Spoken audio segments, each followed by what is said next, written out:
from Alan Kerr. That damaged his shoulder. He's finally back. He is back. He still has time to make what might be not a highlight film this year for the Flyers, but a feature film, and it might be a disaster film with the kind of year the Flyers have had.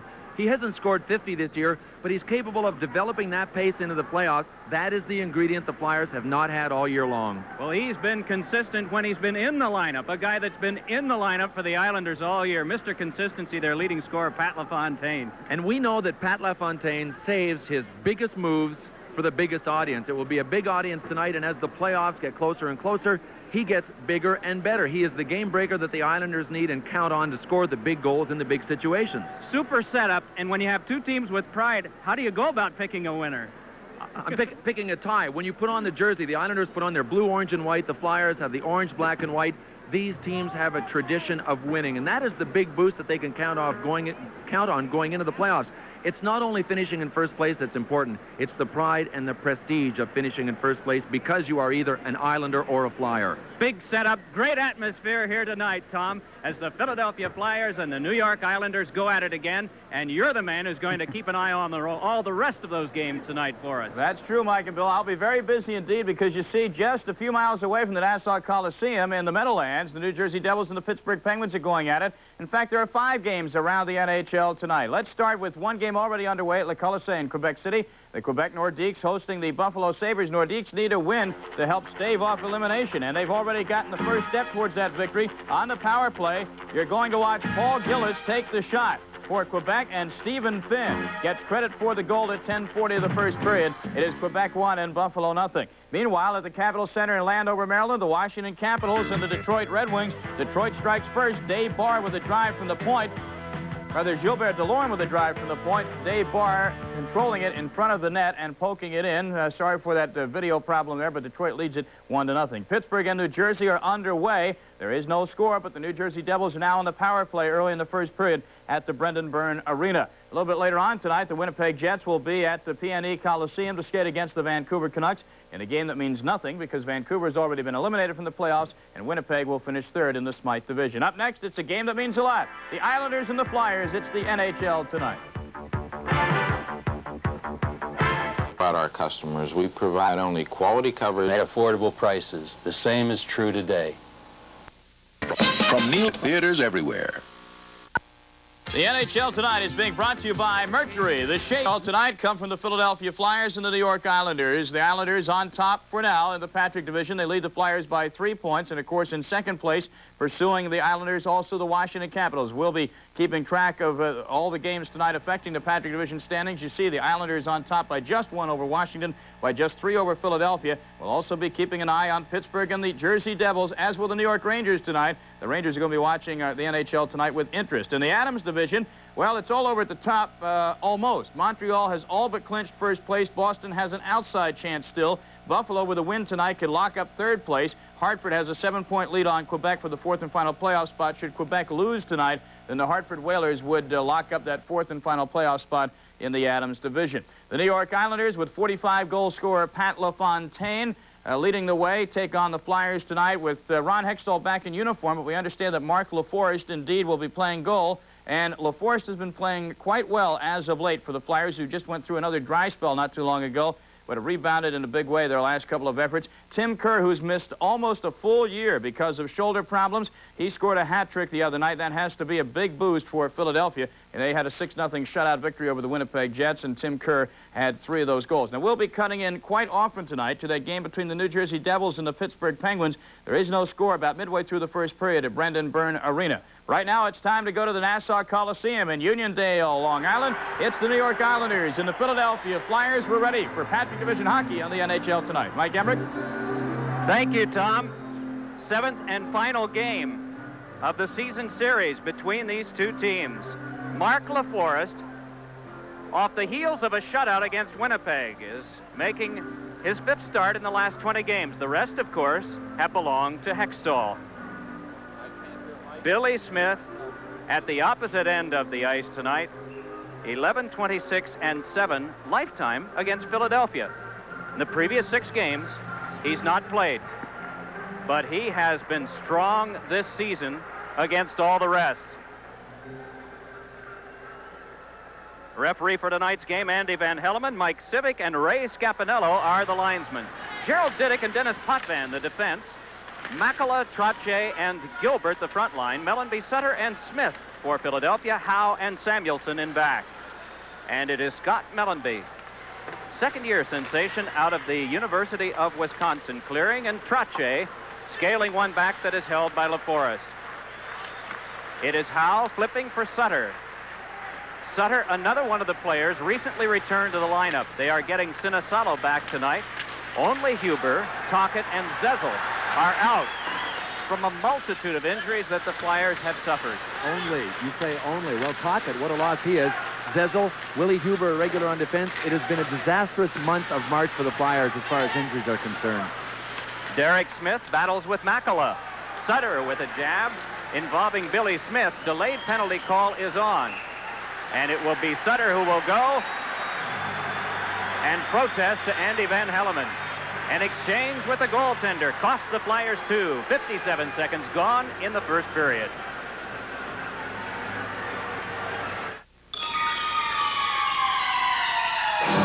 Mercury, the cars that changed the direction of the wind, directing the flow of the rushing air to help keep them firmly in contact with the road. Mercury, the cars that change the direction of the wind are changing the direction of automotive design. Mercury, the shape you want to be in.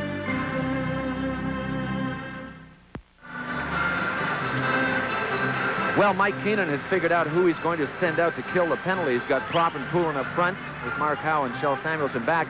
We'll take a look at the 8th-ranked power play in the NHL, the New York Islanders. Last year, they were number 2 overall at the end of the year. Right now, they rank 8th. Ranking, to me, is not that important, Mike. It's if you're on the up curve, on the upswing, and improving as the playoffs begin. Potvin connects with Trottier, watched by Howe. Trottier has Janssen for a moving screen and hands to Brent Sutter. Thomas Janssen, then to Trottier. LaFontaine waving his stick high. He wants it on the left circle. Trottier to Janssen again, then to Potvin. Now they get it to LaFontaine. Potvin with trouble caused by Poulin. Propp unable to knock it away. And here's Potvin with a shot handled by LaForest. And Dave Poulin just lays it back down. And Propp is striding back after it. Billy Smith swings it away to LaFontaine. 1:12 to go on the power play. 1:45 gone here in a scoreless first period. Isn't it something? Season is 26 weeks long, and it comes down to the final Tuesday of week 26. And still, 6 positions in the Patrick Division standings, and there are only 6 not determined. Top 4 make the playoffs. Janssen to Potvin. Fires. Trapped and held by Mark LaForest. Well, great concentration by LaForest. Potvin was waiting for the screen to happen. He just about had it. Brent Sutter was in front. Brad Marsh was trying to hold him out of the play. Good containment all around. Watch Potvin tee this one up. Top right of your screen. See LaForest, the goaltender. He can see it, just see it, and just able to move to it. Brent Sutter almost looks like he was trying to push the other way. He probably didn't know where the puck was coming from. Very often, when you get into one of those pushing situations in front, it's difficult to keep your focus on where the puck is. You have to forget about it, concentrate on digging in. Sometimes you lose track of where it is. 46 seconds to go on the power play. You may have noticed that helmet mask of Mark LaForest. You know, when they went to so much cage, it took away a lot of the creativity from those masks. But LaForest has the growth of tree branches with Flyers logos attached to them. It's very ornate.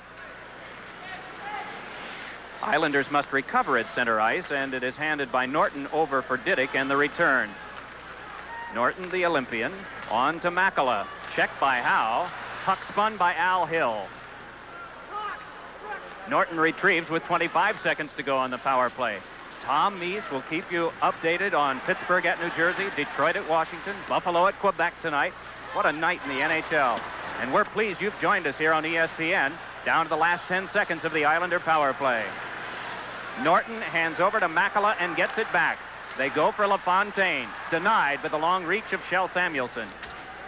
Diddick forced further by Craven, and that causes the puck to go all the way back, and the Flyers get a shift change. That was a good read by Samuelson. There was one bad pass. Norton didn't lay it right for LaFontaine. Samuelson read it, moved to LaFontaine immediately. That's how the Flyers broke up the play, by reading it. King shoved by Crossman. Pelle Eklund comes by to control. Good barreling into the boards by Alan Kerr, and they tried to reach Basson with a pass that went astray. Conroy taps. Thrown back in by King, and the Flyers chase. That gives the Islanders a chance to complete the change they wanted. And that'll bring out Dale Henry. Puck turned right on LaForest. Brought back up by Brian Propp. Propp and Tim Kerr moving 2-on-2, and Propp takes the drive and very calmly swung away by Billy Smith. Basson's toss is to Henry. Then to Janssen, tries the return. LaForest tried to shake away from Henry and still was able to get control. Henry on Eklund. Crossman took the hit but cleared, and that hit came from Alan Kerr, who steps into Propp just as well. Now Brad Marsh shoulders with Kerr. Puck to Henry. Looks for a pass, and a good shot on goal by Ken Morrow. Here is Norton moving in. Norton got right to the front, and then it was hooked off his stick and went wide. It is Henry.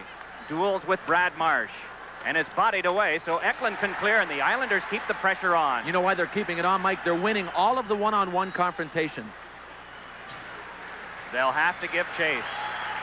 That's what the game is all about. It's a whole series of one-on-ones. The Islanders were dominant in Flyers' corners in that sequence, and they pressured as a result. It is Norton laying it on back for Greg Gilbert. The forechecking is Dave Brown. Puck knocked away. Don Knockbauer out as well for Philadelphia, and also up front Ilka Sinisalo, who hooks not once but twice at Gilbert. Gilbert angles, LaForest watching. Puck taken by Mark Howe. Potvin waiting. Muscled by Dave Brown, and so having to follow up is Diddick. Sinisalo is back.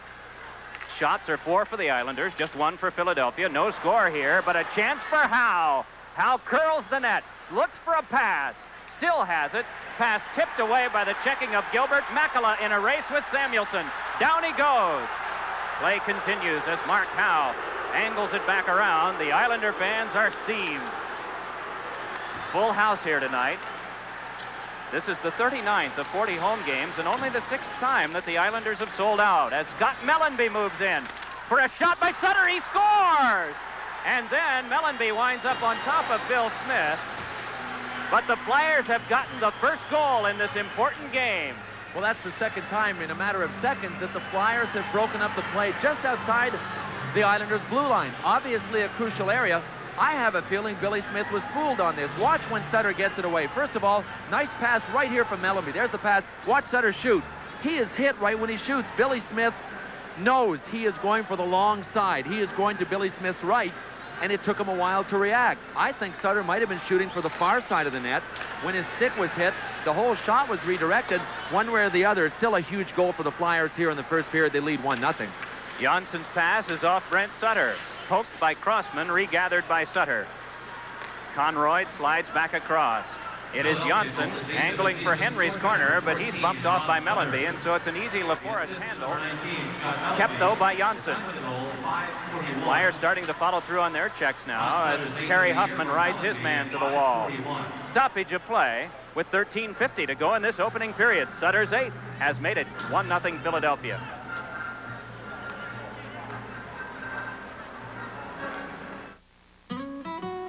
Blue. Labatt's blue. Evening is nigh. Blue heaven. I hurry to my Smooth. Clean. Crisp. Labatt's blue. a turn to the right. Imported beer from Canada. We'll lead you to my Labatt's blue. Yeah. heaven.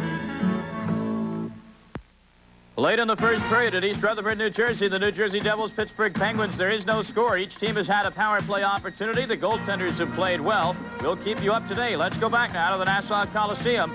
The Flyers leading the Islanders 1-0. Mike?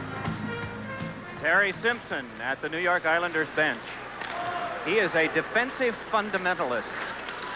Really, if you look at these two teams, they both pride themselves and have over the years on their defense. Icing called against Philadelphia. They sure do, but it's offensively that the New York Islanders have been so impressive this hockey season. Last year they finished 17th offensively. This year they are 6th. They are also 4th defensively. When you're in the top half a dozen in a 21-team league, in both of those categories, you know you've done something really well. And I just look at the New York Islanders team, and I still have trouble finding out where their strength is. The LaFontaine sticks out. I don't think they really have gotten the goaltending that they have thought they were going to get this year. Brent Sutter kind of sticks out. But all in all, I look at the Islanders as a bunch of overachievers. They get more out of what they have on this team than anybody else in the National Hockey League. No one figured this, that the Islanders would be first and would have the chance to really decide a great deal of their own fate, because they're playing Philadelphia, the third-place team tonight, and the nearest team to them, Washington, here in 2 nights, both games at home, before they go to New Jersey on Saturday afternoon and into Boston on Sunday night in a game that they hope will be meaningless. Thomas Janssen hands to Wood in front, and a shot sent wide by Brent Sutter. It is Wood, and Brent Sutter is hurt behind the net, getting up very slowly as play wrapped right around to him, and he's pressed to the boards by Brad Marsh. The battle continues. It's fed along by Tim Kerr and brought back up by Prop. Loose puck tipped away by Prop, spun back for Kerr, but it is fed back out by LaFontaine. Take a quick glance at the Islander bench to see how serious it appears with Sutter. As moving in now is Eklund, and his backhander went wide. Wasn't that a typical Sutter move, though? He was hurt on the play. He got up, and instead of avoiding the puck, he went right back to it and got squashed again against the boards by Brad Marsh. Looks like a bloody nose. Craig Smith, the Islanders trainer, tending to him now. Well, around the lip, maybe. Yeah, I would think if he's looking, and the bottom lip looked as if it was cut a little bit too. If the cut is spread out or the damage is spread out, you usually can tell it was something more than a stick that hit him. It might have been an elbow. Here's some of the action. Here he is cutting in. Let's see what it is. Well, it might have been the stick of Kerr. Yeah, it might have been the shaft of the stick of Tim Kerr. You know, we want to make mention in our telecast in Buffalo, John Shabbat left the ice after taking a couple of shifts. He really had his bell rung by Mike Folino. We got a chance to see this again. Looked as though the stick of Kerr came up across, and that caused the damage. But we're glad to report that Shabbat will only miss Detroit's game tonight in Washington. A mild concussion, but he'll be back for the weekend. From the face-off, it is Ken Morrow shuffling it back. And so Shell Samuelson will take over for Philadelphia. Derek King moves it along. Across for Kerr shot, and a good challenge by Mark LaForest. Craven's pass, tipped loose to Eklund. Moves in with Sinisalo and fires one. That seemed a knuckleball. Samuelson, shoved by LaFontaine. Pinching in this time is Mark Howe. Howe tried to feed one, but that off the back and taken by Norton. Murray Craven forechecking feverishly here. Puck fed by Eklund toward Craven, tripped up by Smith, and it is Norton taking over. Alan Kerr steps back out. No relation to Philadelphia's Tim. Big 80-footer eaten up by LaForest, and he just sweeps it back out. I'll bet LaForest's style has changed since being around Ron Hextall. I bet it has, too. Along comes Crom, drops to Potvin, and a shot just over the top. Popped back out by Philadelphia. Dave Brown and Al Hill are the front liners for Philadelphia with Don Knockbauer. You know, you end up looking so darn dull, don't you? If you don't shoot the puck like Ron Hextall, there's a lot of pressure to be Ron's partner. If you don't bother working with the puck, you look dull. Billy Smith earlier this year said, I'm not going to be doing that. But if there's anyone younger than me in the league, he should be doing it, because that's the way the game's going as Knockbauer knocks on Crom. Huffman and Crossman, the defense for Philadelphia, both move on this one. And as Gerald Diddick flipping but missing Crom. 10 minutes, 40 seconds to go first period. In case you're just joining us, a big night on ESPN. 1-0, Philadelphia leading here. Fans applauding the collision. Crom on Brown, who has words for Andy Van Helleman about no penalty call. Down to the ice goes Basson, and now there'll be one. Delayed call is on. The Flyers touch, and the Islanders will get a power play. 10:26 to go in the first. Ron Sutter's goal makes it 1-0 Philadelphia.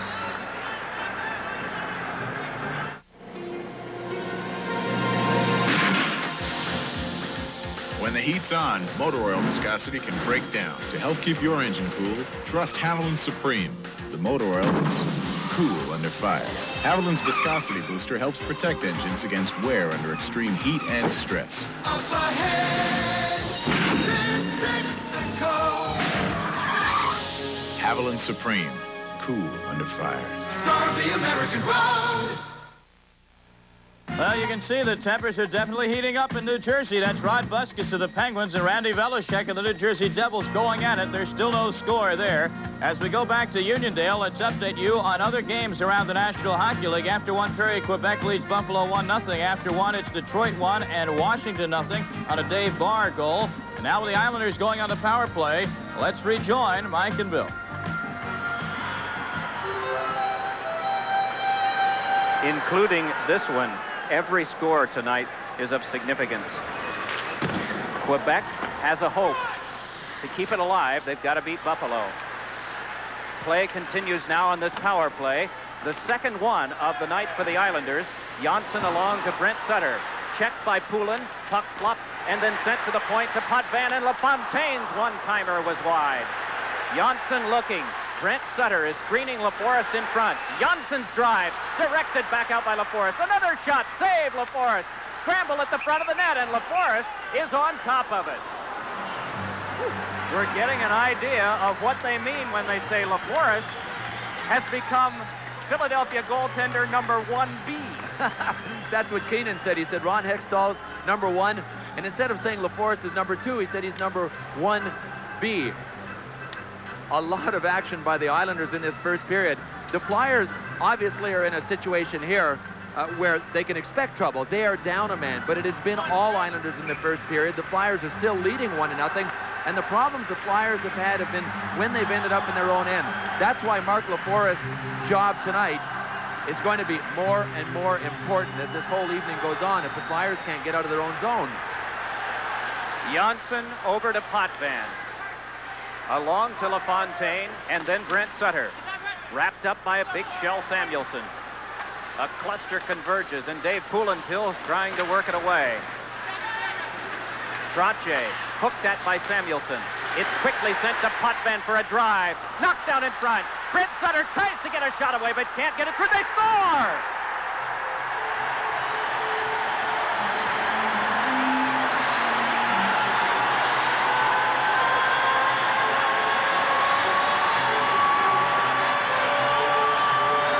Appeared Shell Samuelson inadvertently put it in. You know, it was a good job by the Flyers of clearing people out in front. But there is the thing that could have saved them. Did you see LaForest try and grab it and miss it? They cover well. They cover real well. There's Ron Sutter knocking his brother Brent down, but Brent from a falling position, I'll tell you what, he just Hail Married it towards the net. Samuelson was there to try and stop it. LaForest couldn't recover in time. Boy, I'll tell you what, Mike, if LaForest stays down, he's able to stop that. But you have to get back up and try and get back into position. LaForest, as he was getting up, gave Brent Sutter a couple of feet. Samuelson wasn't able to stop it, and the Islanders have tied it.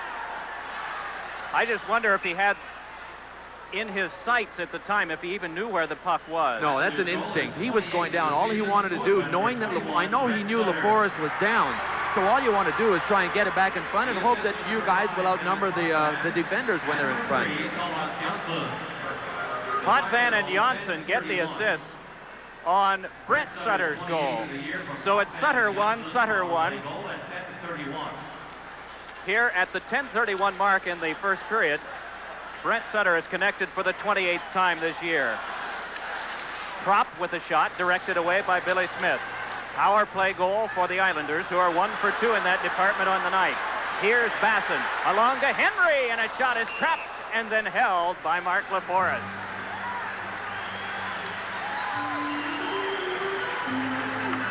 take a look at the glove that Mark LaForest wears. The trappers are getting bigger and bigger to cover more area, and it's amazing the technology and the materials that are used right now. There's Bobby Nystrom, ex-Islander great, who's now behind the bench with Terry Simpson. But the materials now on those gloves, they can have so much size, but not be any heavier, and still have the same amount of protection. I wonder what this game was like over 60 years ago when there was a rule that said goalies can't go down. And then there was a rule passed that said they couldn't pass the puck. I know one thing. It must thing. have been very slow. Ron Hextall wouldn't have lasted, would he? No, not at all. Nor would Tony Esposito have lasted. Always going down. LaForest watching from the tie-up. And it's right in on him again. Mark LaForest has faced 11 shots so far in this period. Boy, they've been close-in attempts, or good ones with screens. What a battle. Red Sutter still trying to muscle it along. Henry given a shove, but he's controlled it. Gives it up, though, to Crossman. Ilka Sinisalo headmans along to Kerr, and he's blocked out by Norton. And there'll be a penalty coming up. It's against Philadelphia. Islanders to go for power play 3. Game tied.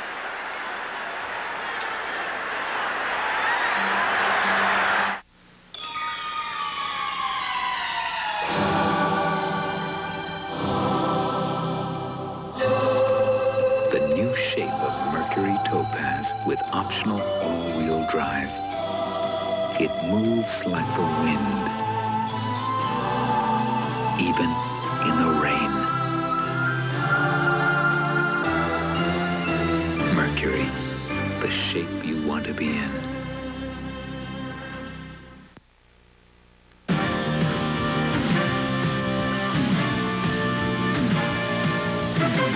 Yeah, 8 days to go.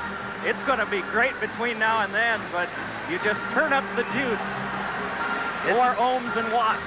It's unbelievable for everybody. It's my favorite time of year when we sit up here and work, because we get into a rhythm. We're doing a game a night, a game every 2 nights. The players love it. Not when they're sitting in the penalty box like Tim Kerr has. The Flyers are having their problems here in the first period. That's the 3rd minor they've taken. That one was for retaliation. It was Tim Kerr slashing Jeff Norton back. Maybe it's because Tim Kerr has been out of the lineup. He's got all kinds of nervous adrenaline waiting to go. But that discipline better start getting into focus as this season winds down.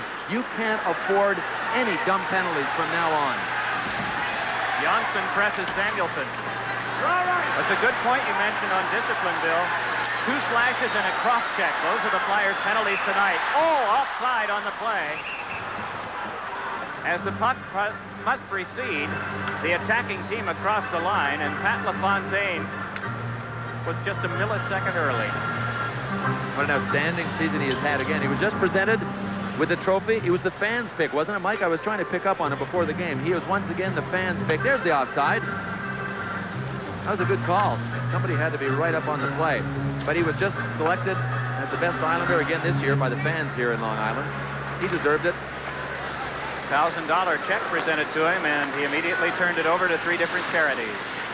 Potvin to Janssen. LaForest turns and watches as it swirls to his right.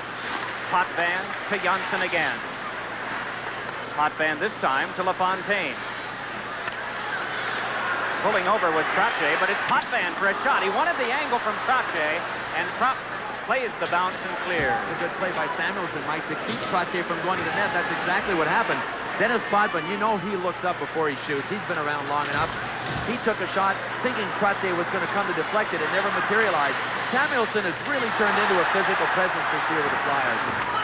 LaForest's attempt breaks down this time, but Ron Sutter, while falling, flung it into the Philadelphia bench. 43 seconds to go on the power play. As you see, the guy to have passed the 300 mark, nobody's ever done. He has 19 goals this year, 32 assists, and when I see those totals, I think, how does a guy his age that's going to retire at the end of the year still have 19 goals? And I thought, I know, I'll check his plus-minus to see what his minus is, because he has to have been on the ice for more goals against. Here's a look at Ron Sutter clearing the puck. So I look up the plus-minus. Who's the leading Islander in plus-minus? Dennis Potvin, plus 29. Alan Kerr, also plus 29. That's an outstanding season.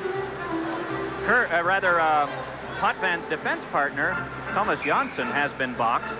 So both teams will be a man short for 43 seconds, and barring further penalties, that man's team will have its first power play of the evening. We'll tell you in advance, should the Flyers get the power play. They've not been good on power plays this year. They are 16th out of 21 in the league, but with Tim Kerr back, they are 9 power play goals in 24 attempts. That's about 40%. Moving with this is Crossman. Hands on for a toss by Huffman that is gloved by Makala.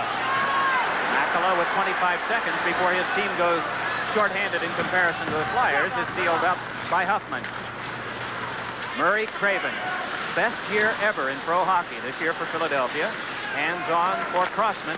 Gets it on to Sinisalo, but offside is called. Darn, the whistle blew. 4-on-4. I don't get to see this, but a couple of times a year, and I was just about to say I rest my case. The play in the last 30 seconds went from one end to the other, and then from the Flyers' end, sure, there was an offside, but obviously when you take 2 skaters away, it's a noticeable difference, and I just, someday I wish I would wake up and read in the paper that the National Hockey League has decided to go back to when there are coincidental penalties, letting teams play one man short so that it does open up. It is so entertaining. You may have noticed that stat just now that showed that 19th out of the 21 teams in penalty killing the Islanders. But Bill emphasized how important it is to reach a crescendo down the stretch. And the Islanders have killed off 24 of their last 25 shorts, so they're gaining confidence in that area at just the right time. Absolutely. You have to look at the graph, and the graph has to be on the up curve. It has to be going up. That big the big momentum has to be with you in all areas. Top nearly beat one through, but it is Eklund pointing to Samuelson. The power play is on now for Philadelphia. Howe, Samuelson, Eklund. To Howe. Kropp is in front, but that one directed away by Tim Kerr. Interesting to watch. Orange number 12 as he tries to shake free.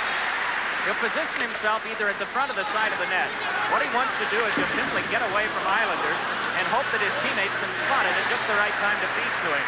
Because if they do, he has such quick hands, it's a one-time shot, usually on goal. Billy Smith paddles this one for the clear by Conroy.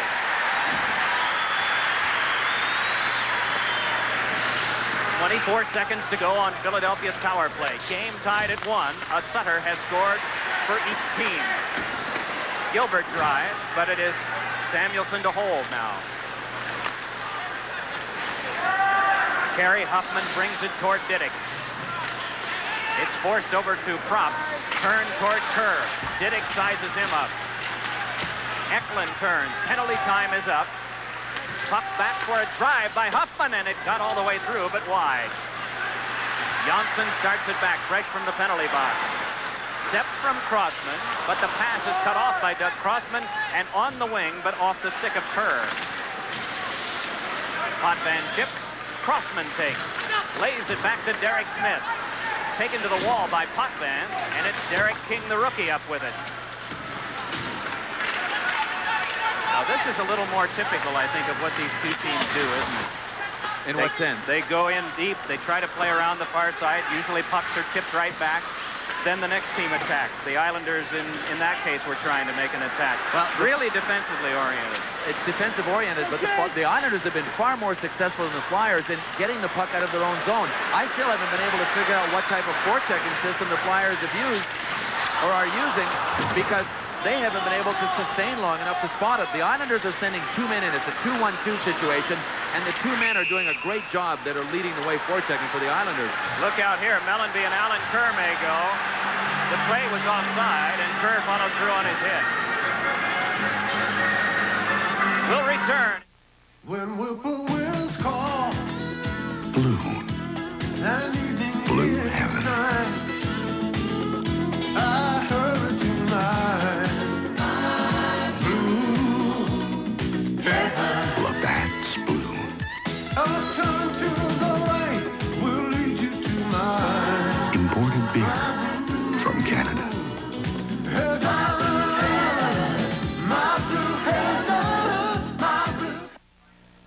Elsewhere around the NHL tonight in Quebec City, it's still the Nordiques 1 and the Buffalo Sabres nothing early in the second period. At Landover, Maryland, Washington still trails Detroit by a score of 1-0. in the second period of play. And at East Rutherford, New Jersey, they're getting set to start the second period. No score between the Penguins and the New Jersey Devils. Let's get back to Nassau Coliseum now. Mike Emerick and Bill Clement with the Flyers and Islanders tied at 1. As we come back here, you notice the net to the left has been dislodged. That because of a collision that occurred after Mark LaForest tipped another good Islander shot away.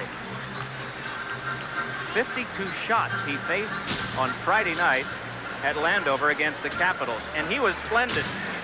Anyone who watched the game called him the first star, even though his team lost. He has sure answered a huge question in anybody's mind that has anything to do with the Philadelphia Flyers, whether you watch them casually or with great interest. Nobody knew if the Philadelphia Flyers had anybody that could stop pucks, if anything happened to Ron Hextall. And going into the playoffs, that is a huge question that you have to have answered in some capacity. I think LaForest has answered it in fine fashion for the Flyers. And I think it's probably an inopportune situation with Ron Hextall coming up with an injury that wasn't serious, but long enough to keep him out of the lineup to test LaForest. Yeah, it's interesting. Now, Calgary added a goaltender at the trading deadline. So did the Edmonton Oilers. And I'm not certain, really, if the question has been answered so solidly, where Grant Fuhr continues to play quite a bit in Edmonton. And it might never have to be answered if Mike Vernon or if a Grant Fuhr stays healthy. But should either one of those either end up injured or falter, who knows? I mean, everybody's human. Then the big question mark would fall right in between the posts, and it would be interesting to see what happened to either one of those teams. Pat LaFontaine credits his youth hockey program in the Detroit area with a great deal of the skill development that got him here. He said they didn't have us shooting and stick handling much at the first. They emphasized skating and more skating. Sinisalo's shot is tipped away by Smith. LaFontaine's pass is to Alan Kerr. But this is Samuelson. Swooping toward him was King, and it's given up to Alan Kerr, but the pass off the mark for LaFontaine. Sinisalo to Howe. Headman over for Eklund. Eklund really battled all the way by Janssen. That was another one-on-one confrontation, not for a loose puck, but for possession. And you notice where Janssen was, right up at the blue line. He's an Islanders defenseman, so they're not backing up at all. They are forcing the play at the blue line. That's one of the reasons the Flyers have not been able to get the play in deep, Mike, and do any forechecking. The Islanders are playing an outstanding defensive game at their blue line. There was one mistake that cost them a goal early in the game, but other than that, real solid. Kjell Samuelson scales one. To take it is Trottier. Pass is right on the money to Gilbert. Crossman is defending. Oh, save made by LaForest. Makela turns away from Huffman's initial check and then is wrapped up. Greg Gilbert throws one across the goal mouth, and it's Propp slugging it back ahead. He was hoping for Kerr, but instead it's Gerald Diddick banking one back in. Trottier pokes it away from Crossman and centers. Makela shot, save, rebound, score!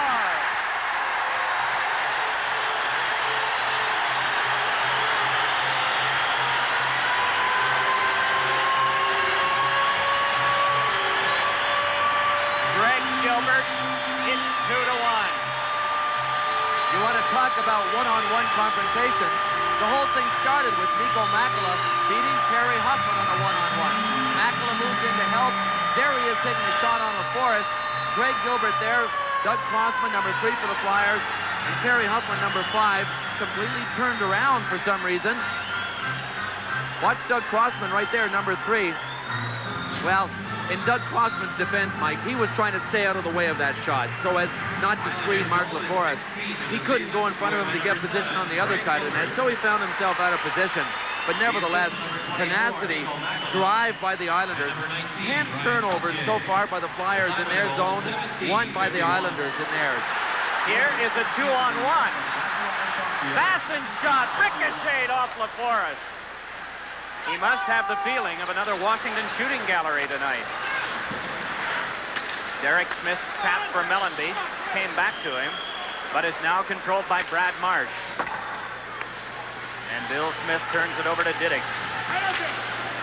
Islanders have continued to progress defensively. Bill mentioned they are 4th, but they weren't earlier. Gradually, their game is getting better. And if you sat down in August, took out a calendar and circled 3 weeks that you'd like to see it happen. They're the 3 weeks that the Islanders have been going on. And that's especially true, Mike, because of the parity in the Patrick division. If you were a team that was 30 points ahead of the team you were going to play in the playoffs, you could be on a down curve and still get by them because you would be that much better. In this case, it is crucial that teams be on the up curve in all areas of their game when the playoffs start. It's that tight. 55 seconds to go in this first period as Mark Howe slashes it. Craven is there, and Samuelson pinches. Ken Morrow reads it for the Islanders along to Wood. This one rolled just like in shuffleboard to the right spot. Doesn't cause an icing, just forces Philadelphia back. Shift change on while this occurs for the Islanders. Bill Smith steps out to swing it away. And it'll be Alan Kerr unmolested to center ice as the Flyers are changing too in the last 25 seconds. Whoa. What a hit by Don Knockbauer, who's registered 2 big ones tonight. Well, he is the one Flyer that is out for bear tonight. You're right. That's the second giant-sized major league crunch that he has laid out tonight. Alan Kerr loses to the checking of Howe and Hill. Dave Brown works it back in. 5 seconds to go in the period.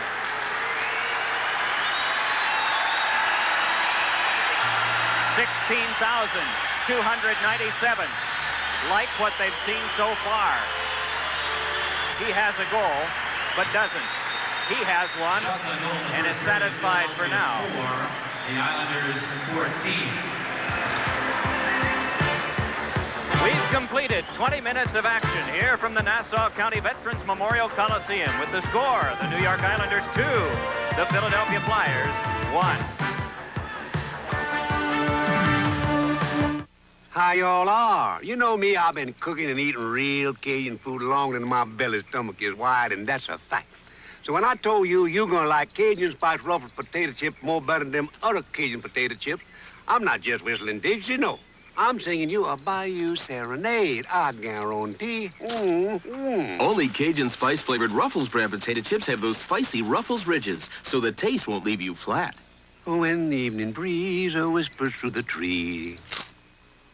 We go above and beyond just like you, above and beyond what we have to do, caring for what's special to you. I'm a Prudential representative, and what's really important to me when I go into someone's home is to help them save money on their homeowner's insurance, because I know I'm a homeowner too. Taking care to protect what's important to you, the Rock, the Prudential, above and beyond. For 30 years, Bayliner owners have come back again and again. Because when you build as much value into every boat the way we do, no matter what size your first Bayliner is, your next boat will be a Bayliner too. Only bigger.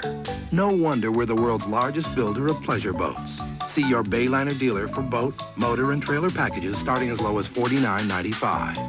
Bayliner, one of the companies of Brunswick Corporation, sharing the heritage of being #1. Love in the 90s.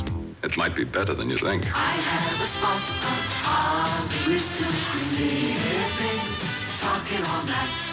I have a spot of Harvey with some cream. No, Mr. Right. Harvey espresso cream. It's terrible. Very, very. Upper. Like it rusty. Upper crusty. Harvey, chérie? Your palace, or mine. And welcome back to our NHL Tonight studios. I'm Tom Mees. Good first period of hockey from the Nassau Coliseum. After one period, the Islanders lead the Flyers 2-1. The Islander goals by Brent Sutter and Greg Gilbert. The Flyer goal by Ron Sutter, the first goal of the game, and the Islanders answering with 2 of their own. Of course, this game vital for both teams in their chase for first place in the Patrick Division. In just a moment, we'll be going to a game that's vital for the Devils and the Pittsburgh Penguins in their chase just to get into the playoffs. Of course, the other team involved in that chase, the New York Rangers, have the night off. They'll be going against the Chicago Blackhawks tomorrow night at Chicago Stadium. 5 games tonight, all told in the National Hockey League, 4 of them underway. The only game that's not underway will be much later tonight at 10:30 Eastern Time start as the Winnipeg Jets skate against the Vancouver Canucks. And a game that, frankly, means nothing because both teams know where they're going. Vancouver's going golfing, and Winnipeg will be in the playoffs. Now it's time for our Dodge Performer of the Week. None other than big number 66 of the Pittsburgh Penguins, Mario Lemieux, who has carried this team on his back the last week to 10 days. look at this goal just last Sunday night against the Quebec Nordiques. Typifies the effort and, yes, the talent, the awesome talent of Mario Lemieux. In the week, 5 goals, 8 assists in just 3 games. He's going to win the scoring title, and he will stop Wayne Gretzky from winning the scoring title for an 8 straight years. Gretzky has 7 in a row, but he won't get it this year. We understand that in East Rutherford, New Jersey, the Devils have just scored to take a 1-0 lead. Tom Kerber's with that goal. We're going to go live now to Brendan Byrne Arena in East Rutherford, and we're going to show you the live replay of this goal by Tom Kerbers.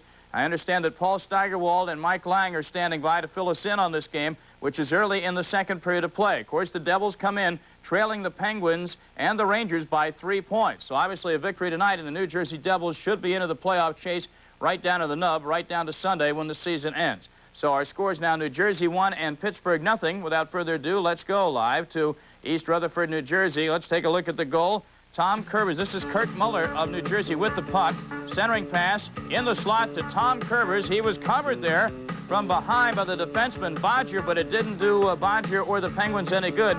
So Tom Kerbers, the former Montreal Canadien, now playing for the New Jersey Devils, has given the Devils a lead of 1-0. That is in the second period of play. And I understand, are we still going live to East Rutherford, New Jersey? Yes, we are. East Rutherford. That's the live shot of the second period. Let's join now some of the play-by-play, Mike Lang and Paul Steigerwald.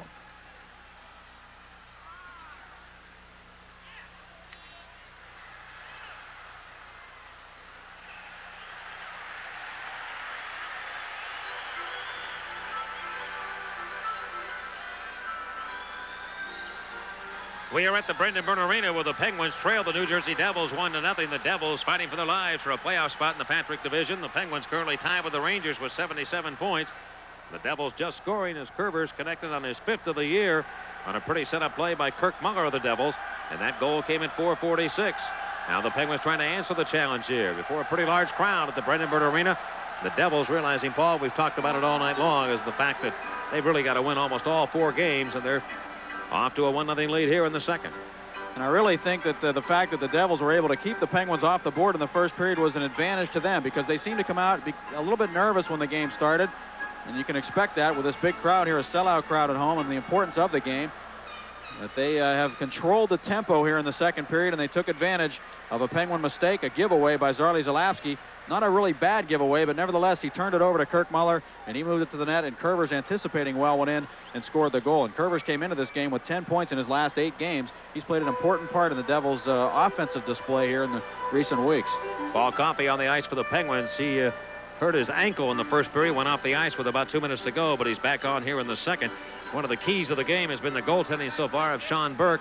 Steve Gannett has also played well in the net for the Penguins. But the Penguins are 0 for 4 in the power play so far, and that's been their big high point here over their rush towards a playoff spot of late. But the Devils have shut them down. Wolanin from the faceoff controls the puck, and he'll lead it ahead to Claude Loussel. Devils center iceman checking against Lemieux tonight, and pushed up into the Penguins in. Lemieux has been pretty quiet. He did have an opportunity in a shorthanded attempt, and he's been red hot in that department. Now Lemieux with the puck. Backdoor pass left side to Randy Cunneyworth. Coming up towards the Devils line, shut down by Wolanin, the Devils defenseman. And the Penguins have to regroup at center. Coffey looking for Randy Cunneyworth. Near side pass to Billy Siren. And Billy Siren comes near wing to the Devils line. Lost it to Ken Danico. And Danico just slides it back to center. The Penguins regroup and set up shop one more time. Here's Coffey's lead pass intended for Lemieux. Lemieux yelled at the linesman, no offside. He was right, but the puck goes in behind the net, and the Devils have it. And worked off the sideboards back to center. Randy Hillier is going to throw it into the Devils' right wing corner. Wolanin back with Robbie Brown, putting pressure on him. He'll dump it off to Kirk Muller. Doug Sullivan has it. Goes rink wide. A dangerous pass there, but it comes to Wolanin. And Wolanin relays a right wing pass to John McClain. 1-0 New Jersey. 13:40 left in the second period. A long shot by McClain. Gannett went down to one knee to stop it. And Hillier carries a rebound back to center. Penguin defenseman Randy Hillier into the Devils' territory. He is pulled down on the play. And the puck is lifted back to the Penguin line. Jimmy Johnson inside his own stripe. Goes left side to Kevin Stevens, the rookie from the U.S. Olympic team. And pushed away to the Penguin goal where Gannett turns it over to Jimmy Johnson. Now an outlet pass too far for Kevin Stevens. Goes to the Devils in. Driver's going to clear it over the glass and right up into the seats. New Jersey 1 and Pittsburgh 0. Second period with 13:12 left. Back in a moment on the Penguins Hockey Network.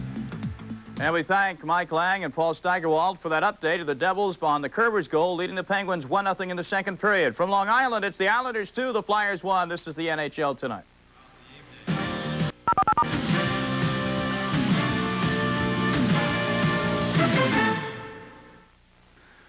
For so long I've done my best, I've been strong. When the road seemed impossible, I kept right on. Nothing stopped me then. With you and me together now, I'll try my wildest dreams. Anything can happen now that I'm with you. Oh, anything can happen. When your special dream needs a special financial performance, come to Pittsburgh National. We'll give you more loan choices than any other bank in town. My wildest dreams, anything can happen now that I'm with you. Oh, anything can happen. Pride in performance. We've built a bank on it. Pittsburgh National. A goalie counts on his defenseman to keep the net clear and give him a good view of the puck. That's team hockey. I'm Lou Nanny, and 400,000 Americans with retinitis pigmentosa, RP, also get help from a team. The RP Foundation Fighting Blindness. They're researching for the lead as they seek to keep their playoff hopes alive. Let's go back to the battle for first place in Uniondale. Mike Emerick and Bill Clement. Power play is on the hold by Basson. The time of the hold was 10:59. 15 seconds have gone on the power play. Mark Howe moves it back up ice to Eklund. Bangs it in, hoping for the carom to Prop. Shouldered by Conroy. Norton, but it's poked to Howe. Mark Howe's play is to Prop. Looks it back to Howe. Slides to Samuelson, but back to center ice. Eklund dishes to Prop. Feeds for Eklund, but it's taken by Tim Kerr. Around it's wrapped for Howe.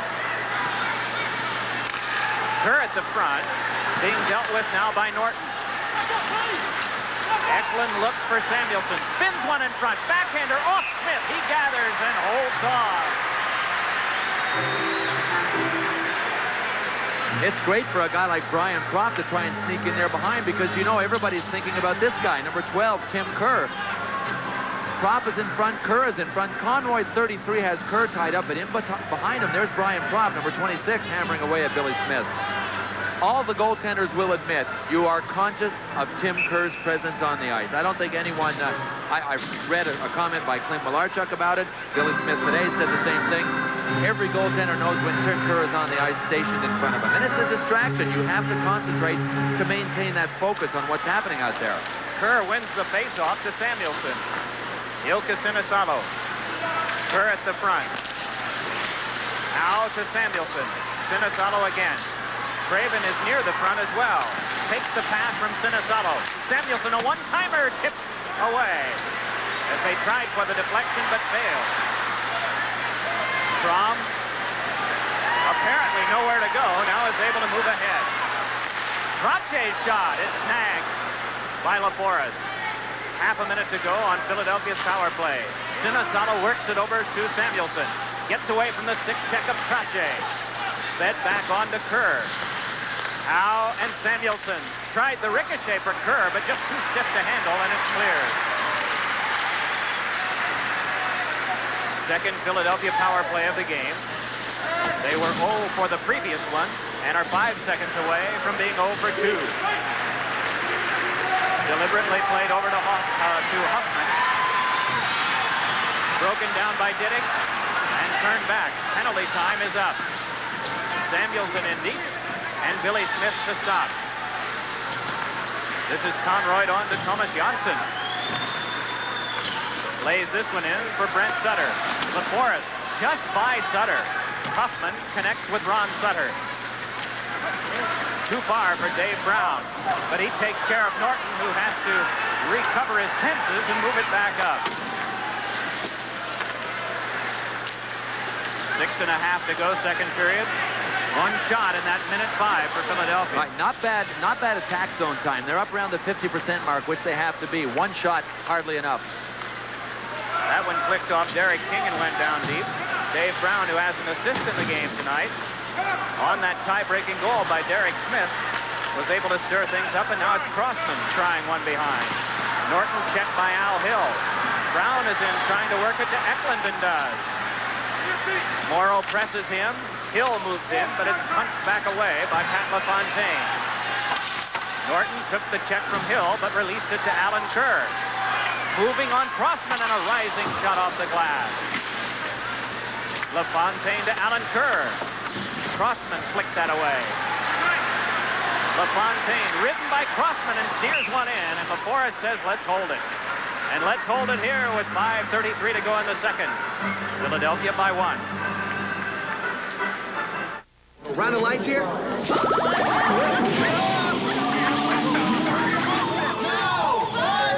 If you want the one light that outshines them all, ask for Bud Light.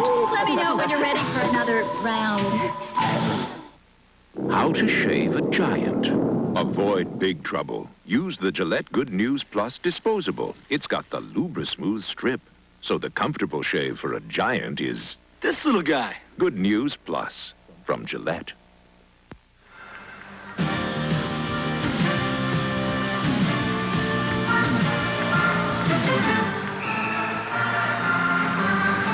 After tonight, only 5 nights of action left in the NHL. The league has 21 teams. 20 are still in the running for the 16 playoff berth. You're seeing 2 of them. That one off wood, ricocheted just away from Henry and drew a big wall from the crowd. Here is Propp. Moving along with Tim Kerr. Propp with a quick shot, and Billy Smith just that quick with a stick. Rebound. Scooted away by Propp on the back end and fed quickly for a drive by Greg Smith. That Billy Smith was able to answer. Ahead with this comes Wood, turns it over to Henry, drops it off to Wood. Has a man in the slotted Potvin. Difficult pass for him. And it's Poulin shoveling one that Didick has trouble with. Muscled a bit by Kerr, but the puck bounces the Islanders' way. Sutter with an offside play. Henry was in early. 4:46 to go in the second. Philadelphia ahead by 1.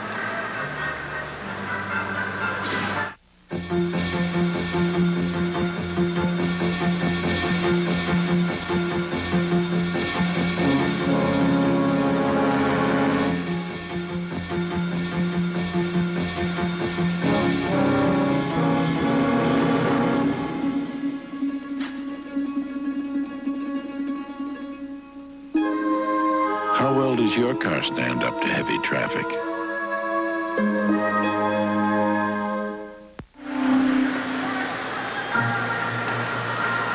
Mike Keenan studying this one as we continue to think about 16 shots for New Jersey and 2 for Pittsburgh in the second period of their game at the Meadowlands. Man, oh man. Now the game isn't over yet, but here's a thought, a little brain candy for you. Since the Devils moved to New Jersey, they have a winning record on the road in only 1 arena. This year, they are perfect in 2 games at that arena, and it's the one where they'll be to play the Penguins Thursday night.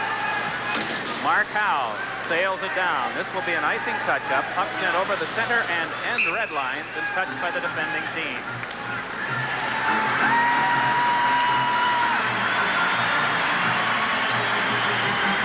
Well, there is some noise here tonight. How many sellouts did you say in the first period this building has seen this year? 6? Is this the number? 6 out of 39. This is number 6 tonight. Maybe we can follow up on that curiously small number after we go to Tom Mees for some other numbers, Tom. All right, Mike, we do have some other numbers from the Capital Center, Landover, Maryland. Number 32 in red, white, and blue is Dale Hunter, the Washington Capitals, gets a nice centering pass, beats Greg Steffen to the punch and ties the game in the third period. Detroit-Washington tied at 2 in a big one. Let's go back to another big one on Long Island. Offside called against the Islanders. You're mentioning only 6 sellouts. 4 have come with the Rangers, the opposition, 1 Edmonton, and tonight Philadelphia. I think it's a shame. Obviously, the demographics are here to support a team. The Islanders have been here since 1972. But I mean, I think that a lot of people who live around here should be ashamed. This is a darn good hockey team that has been here all year. I don't know what everybody's waiting for. Only 6 sellouts. You know, if the New York Islanders moved to another city, I wouldn't regret it one bit for the people in this area. When you only have 6 sellouts in a hockey season with a team like the New York Islanders, you should be ashamed. A penalty coming up. This will be against the Islanders, and the Flyers will get their third power play of the game. They have the lead.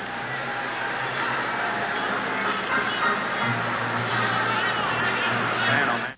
You're never too old, you're never too young. There's a daily street for everyone. Fresh fruit flavors as good as can be, loaded with tons of vitamin C. Wherever you are and whatever you're doing, Katie's has a flavor just right for you. And what are you waiting for? Who could deserve it more? Treat yourself to the fun. There's a daily street for everyone. Johnson for holding with 3 minutes and 56 seconds to go in the second period of play.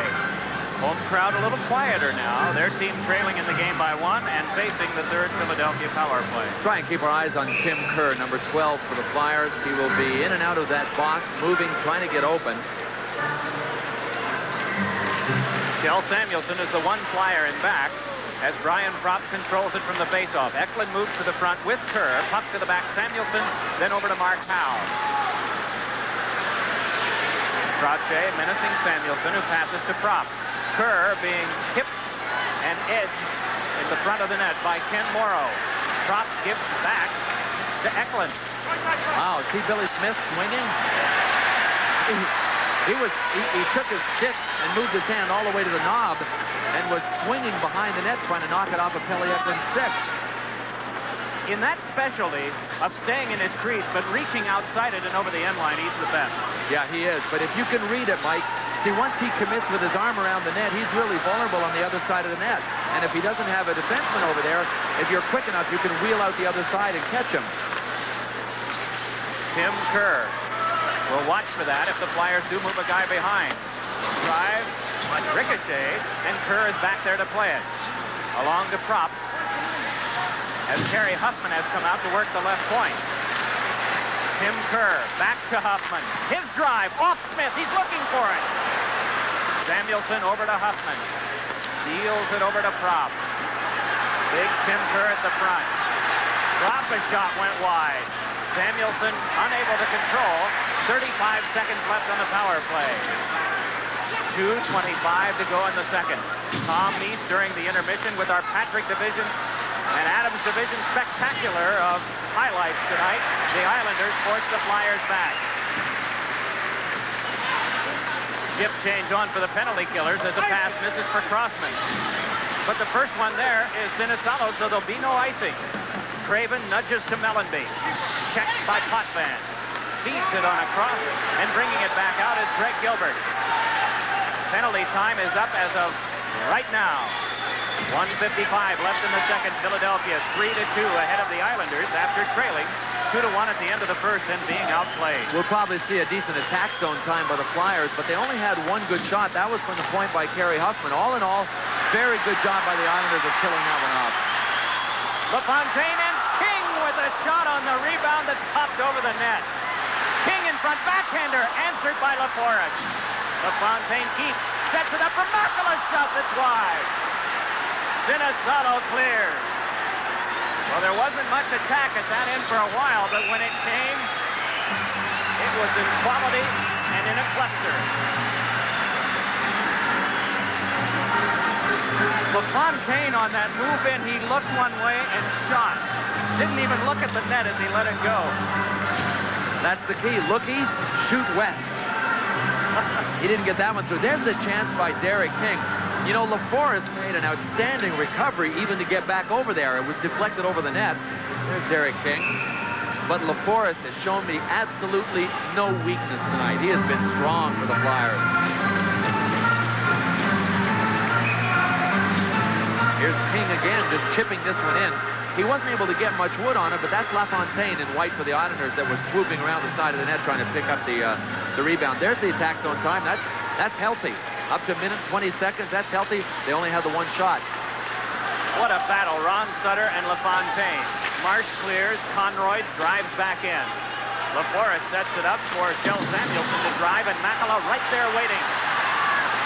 Makela with a little backhander. Puck poked out, and LaFontaine's shot is blocked. Another shot by Makela off the mark.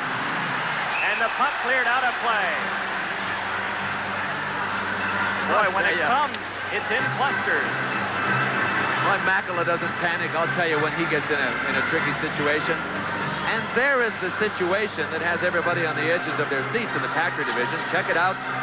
Islanders in first by 1. The Flyers are in third, only 3 points back. And in the bottom 3, 10 points separating 6 teams, top to bottom. We've no idea where we'll be on Sunday. That decision will be made when the standings are viewed later this week.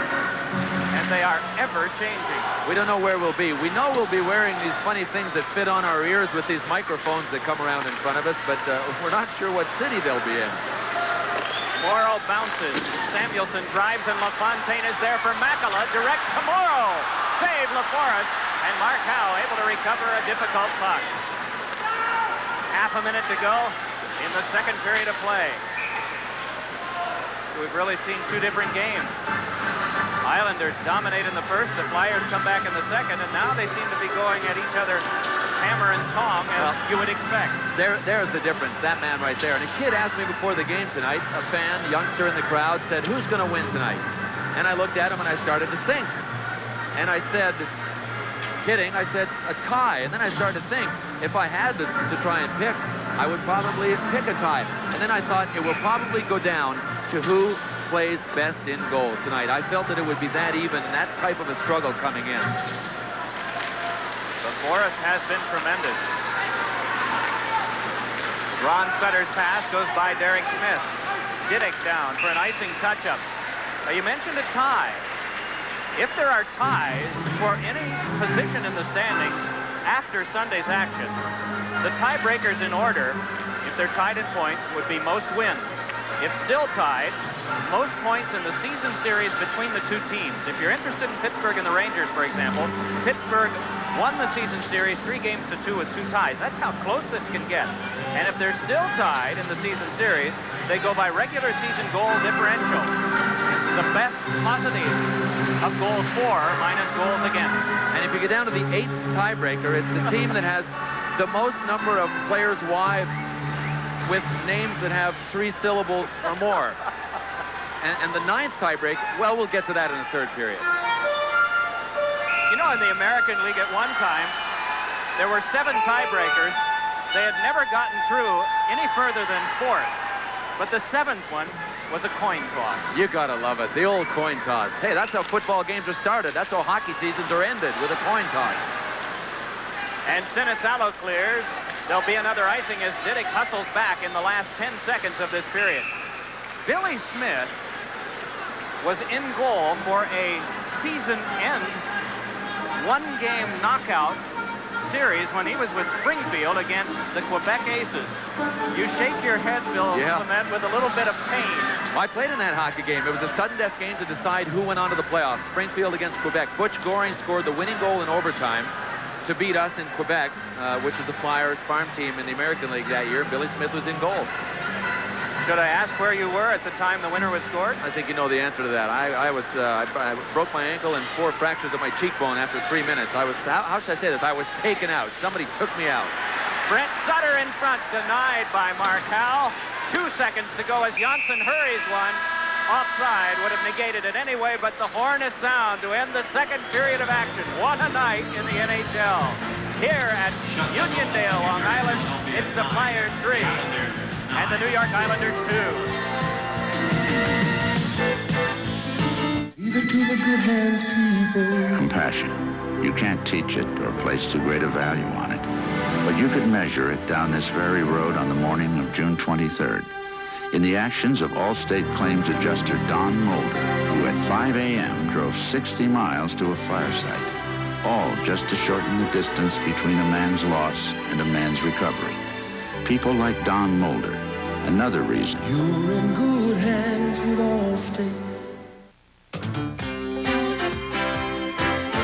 Presenting the Seagram Slam Dunk Minute. Rick Barry, one of basketball's best. He's among the career leaders in just about every offensive category. However, there is one key shot in the game, a clutch shot, in which Barry is the undisputed king.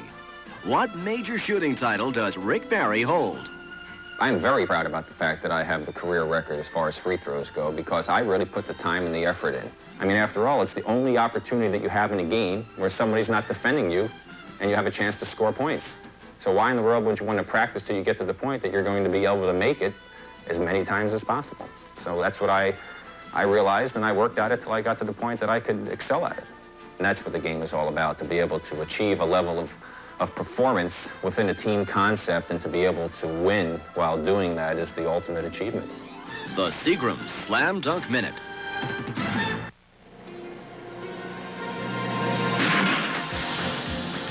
When the heat's on, motor oil viscosity can break down. To help keep your engine cool, trust Haviland Supreme, the motor oil that's cool under fire. Haviland's viscosity booster helps protect engines against wear under extreme heat and stress. Up ahead, there's Mexico. Haviland Supreme, cool under fire. Storm the American road. Welcome back to the NHL Tonight studios, everyone. I'm Tom Mees. 2 goals for the Philadelphia Flyers in the second period. They'll take a 3-2 lead over the Islanders into the third period of play. Meanwhile, tonight in Quebec City, 31-year-old Mark Napier of the Buffalo Sabres is playing like a rookie. I say that because he scored 2 important goals for the Sabres in the second period to give them a 3-1 lead. We'll take a look at the most recent, happened just a few moments ago. Cruising into the Quebec zone, the shot by Napier, eluding Mario Brunetta. And that made it 3-1, Buffalo on top of the Quebec Nordiques. And for a live report on this game, let's go live to the Colisée. Ted Darling and Mike Robitaille. Gentlemen. Now Gillis goes after it.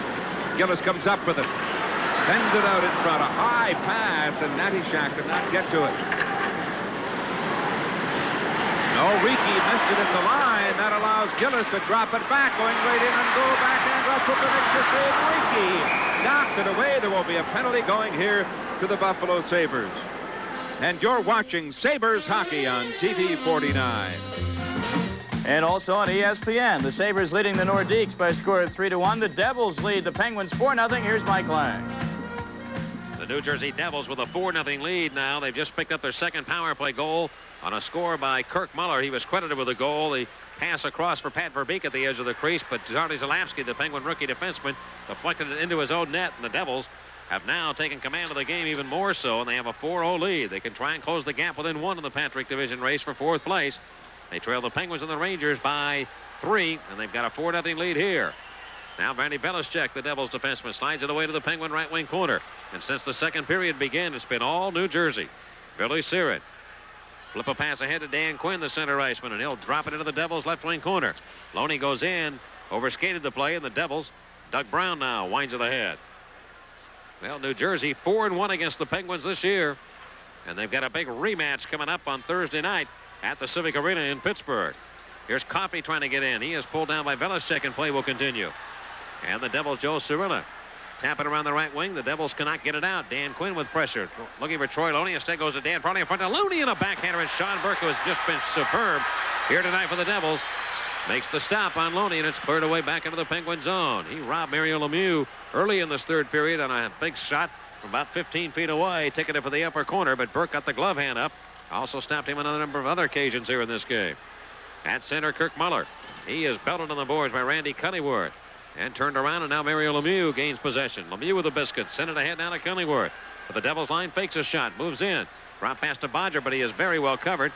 He'll fire it around the horn. It comes right point to Robbie Brown. Cunneyworth now takes the pass to Zalapski. Shoots it. Blocked in front for the Devils. And Bruce Shriver plays it back to center. Aaron Broughton up to Muller. He's had a great night tonight. Muller in front's got Verbeek. Verbeek shoots, and Cadet will make the save with his right pad. Pat Verbeek, and another great pass by Kirk Muller. Boy, he's done it all tonight for the Devils. Muller and Lemieux, of course, 1-2 in the '84 draft. Lemieux number 1 and Muller number 2. Zalapski played around to the near side of the Penguin zone, and Pat Verbeek. And tonight, the night belongs to Kirk Muller. And Muller again with the puck. Number 9 drops it in. The Devils go to a line change. The Penguins with 15:50 to go in the third period trail here at New Jersey 4-0. Zardy Zalapski. So Kirk Muller with 1 goal and 2 assists so far, and unless the Devils suffer a complete collapse on home ice, they'll go on and win tonight. They lead the Penguins 4-0. Let's show you that 4th goal credited to Muller. Now Kirk Muller who wears number 9, will get the puck eventually for the New Jersey Devils. There he is. Now he'll just try and center it. He's looking for Pat Verbeek, but it hits the skate of Pittsburgh defenseman Zarley Zalapski, inadvertently caroms into the Pittsburgh net, but Muller will take it, and the Devils lead it 4-0. Should that score hold up, they would trail both the Rangers and the Pittsburgh Penguins by only 1 point for the 4th and final playoff spot in the Patrick Division, and those two clubs will meet in Pittsburgh on Thursday night. We'll be back in a moment.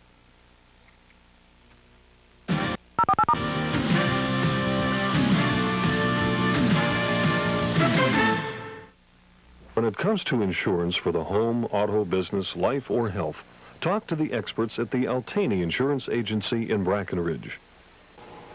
Because we care about our customers, we provide only quality coverage and expert service. For years, we've offered good protection at affordable prices. The same is true today. The Altany Insurance Agency, Brackenridge Avenue in Brackenridge. Service is our trademark. From Neil Simon's Tony Award-winning play. What would you do if the Japanese army was behind you? Surrender and get some sleep. A Raystar production of a Mike Nichols film. You come to Mama night. Would it be okay if we didn't use the word Mama? Matthew Broderick, Christopher Walken. Guess we have to look for another way around, man. Neil Simon's Biloxi Blues, rated PG-13. Now playing at theaters everywhere.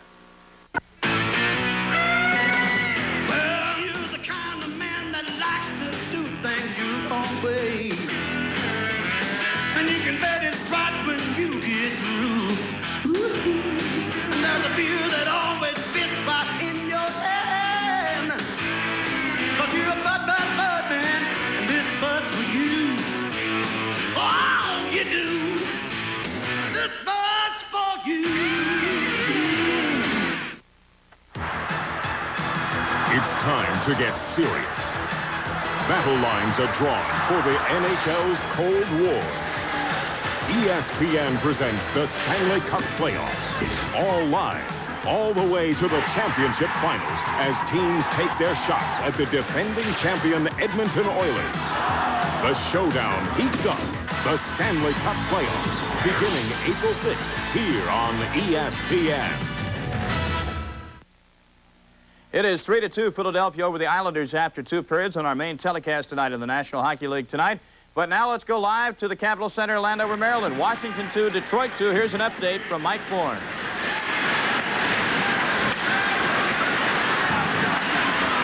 We welcome our viewers from ESPN. We've got a 2-2 tie between the Capitals and the Red Wings.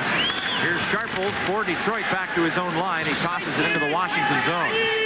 Scott Stevens over to the corner after it, and as he picks it up, icing is the call. The lone scoring play here in the 3rd period, Dale Hunter on a power play, his 20th goal of the year that has tied this game. Barr scored for Detroit back in the 1st period, Oates for Detroit in the 2nd period, and Dave Christian scoring for Washington. Also, with an extra man situation, the Capitals using both power play situations to get their goals. Bob Probert has been in a fight tonight, one with Ivan Korovo, 386 now the total in penalty minutes. We talked about before trying to become the first player with 30 goals and over 300 minutes in penalties, and obviously about to become the first player with 30 goals and over 400 minutes in penalties right now, sits in the goal department with 28. Tremendous improvement over his skating and puck handling ability over the last few years. No longer just only a tough guy, he's got that offensive skill as well. Thrown behind the net now for Higgins and played up the sideboard. Miller reaches in with his stick. Gets bumped right on the top of the helmet now by Sharples. The puck set in front. Here's a shot. Blocked. Cleared away from in front of the goal. At the right point. Murphy hustles to keep it in. Now we've got Ridley tied up with Sneps at the side of the net. Play has been called. The Detroit goal has been pushed off its magnetic mooring. Now Pavonka comes in and has something to say to Higgins. They push and shove. And Ridley, still the man in there who's trying to get at Higgins, is being restrained. Well, tempers are flaring at the Capitol Center. Let's quickly go to the Coliseum, Quebec City. The Nordiques on a 3-minute power play, trailing the Buffalo Sabres 3-1. Here's Ted Darling and Mike Robitaille. Quebec zone, Housley steps onto the ice. And the teams now with 4 skaters, but in 45 seconds, the Nordiques will go back again to the power play. It'll be their 12th of the game. Here's Rutu chasing the puck deep into the Quebec zone. He's knocked out. Gurdy will bring it back. Led by Anton Stastny. Oh, there's Rutu and Bowler at the other end. Finally, they separate. Anton Stastny goes into the corner. Back in behind the net with it. Now Peter Stastny and Smith begin to shove. That wouldn't be a bad idea right there. That certainly would be in Buffalo's favor somehow if they could get Stastny off the ice. See, Moeller comes in. He pitchforks someone with his stick. Now Rutu will go back at him, takes a shove. Not much will happen. Peter Stastny showing a lot of restraint right there. His team trailing the Buffalo Sabres 3-1. If Quebec loses this game, they're out of the playoffs for the first time since their first year in the National Hockey League back in '79. Our score after 2, Flyers 3, Islanders 2. Back in a moment.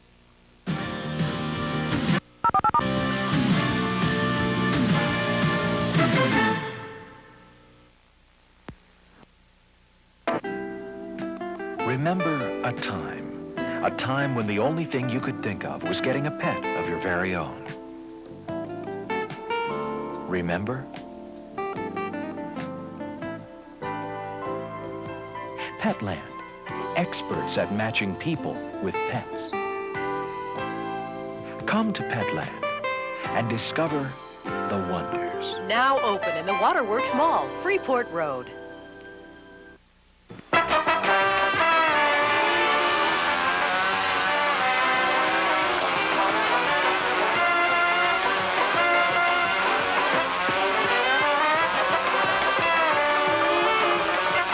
This should give you some idea of the difference between beer and Genesee Cream Ale. Smooth Genesee Cream Ale. It's not the same old. A goalie counts on his defenseman to keep the net clear and give him a good view of the puck. That's team hockey. I'm Lou Nanny, and 400,000 Americans with retinitis pigmentosa, RP, also get help from a team. The RP Foundation Fighting Blindness. They're researching for the cause, treatment, and prevention of this hereditary eye disease. We are counting on the RP team because saving sight is one of the greatest saves you can make. For more information, call 1-800-638-2300. And the NHL tonight continues. I'm Tom Mees, your studio host. We'll be getting back to Mike Emerick and Bill Clement at the Nassau Coliseum in a moment. Right now, it's time for the Prudential scoreboard in our second intermission. And let's recap starting in Quebec, where the Nordiques are trying to stay alive and their slim hopes for a playoff spot, taking on the Buffalo Sabres in an Adams Division battle. Second period, 1-0 Quebec. Buffalo power play. Lindy Ruff will get the pass here and one-time it toward the net. The puck deflects off his teammate John Tucker into the goal, and that ties the game at 1. Second period, Buffalo shorthanded. Doug Smith and Terry Kartner battling for the puck. Smith scoots the puck over to Mark Napier. Smith was on his stomach when he made the pass. Napier goes to the backhand and beats the goaltender Brunetta 2-1 Buffalo. Then later on in the second, Mark Napier streaks down the ice, uses Robert Picard as a screen, and rockets one past Brunetta. Late in the, actually now in the third period of play, Buffalo leading Quebec 3-1. Quebec loses that game. They're out of the playoff chase, period. Elsewhere around the NHL, Detroit and Washington 2-2 in the third period. Also, Pittsburgh now trailing New Jersey 4-0 in the third period of play. And, of course, later on, it'll be Vancouver hosting Winnipeg. That's a 10:30 Eastern Time start. Our score after 2 periods of play, it's the Philadelphia Flyers 3, the New York Islanders 2. The NHL tonight continues with the third period in just a moment. If you can dream it, you can do it. Today, the Prudential can show you a new world of financial opportunities. Look to the Rock for mutual funds, stocks, and bonds. Feel its strength in CDs, insurance, and mortgages. With the right choices, the right guidance, the sky's the limit. The Prudential, your rock in financial services. Who do you call to defeat the Heat? Call me Ream. Ream is marching through the neighborhoods of America. Call me Ream. To defeat the Heat on the home front, your Ream dealer has the heat pump you need to keep cool in the summer, warm in the winter, and save money year-round. Call him fast, call him reliable, but call him. Call me Ream. Your Ream dealer is in the yellow pages. Call him to defeat the Heat. How to shave an angel. For heaven's sake, use the Gillette Good News Plus disposable. It's got the Lubra Smooth strip, so the comfortable shave for an angel is This little devil. Good News Plus from Gillette. When I'm stuffed up, I want relief fast. Neosynephrine starts working in a neosecond. A neosecond. I like that. Today, nothing works faster to get you breathing. Breathing. I like that. Neosynephrine. Relief in a neosecond. Love in the 90s. It might be better than you think. I have a spot of Harvey with some living, talking all night. I have a spot of Harvey with some cream. No, Mr. Right. Harvey's Bristol cream. It's terrible, terrible. Very, very. Upper, upper. Like it rusty. Upper crusty. Harvey, chérie? Your palace, or mine. Underway here in the third period. Don't worry, you haven't missed a thing. 3-2 in favor of Philadelphia. Thomas Janssen lays it ahead for Henry, and down it goes for Mark Laforest to move out and sling along. Henry there, duels with Mark Howe.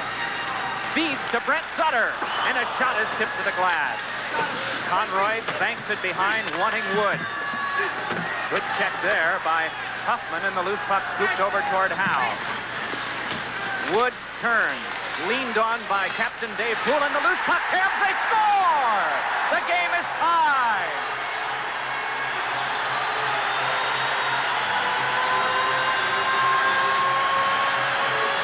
Nothing more than hard work. Big, hard work. Randy Wood with Dave Poulin trying to check him. You got to remember, Dave Poulin is one of the strongest players on the Flyers team and one of their best defensively. There's Wood. There is Poulin working on him. He's leaning on him, pushing. Wood turns, and then there's another one-on-one situation in front. It's Dale Henry and Mark Howe. Dale Henry's able to get enough Wood on it just to get it by Mark Laforest on the long side. Here's Wood doing his work. Passes it out, and Henry redirects it immediately. Mark Laforest didn't have a chance to react to it.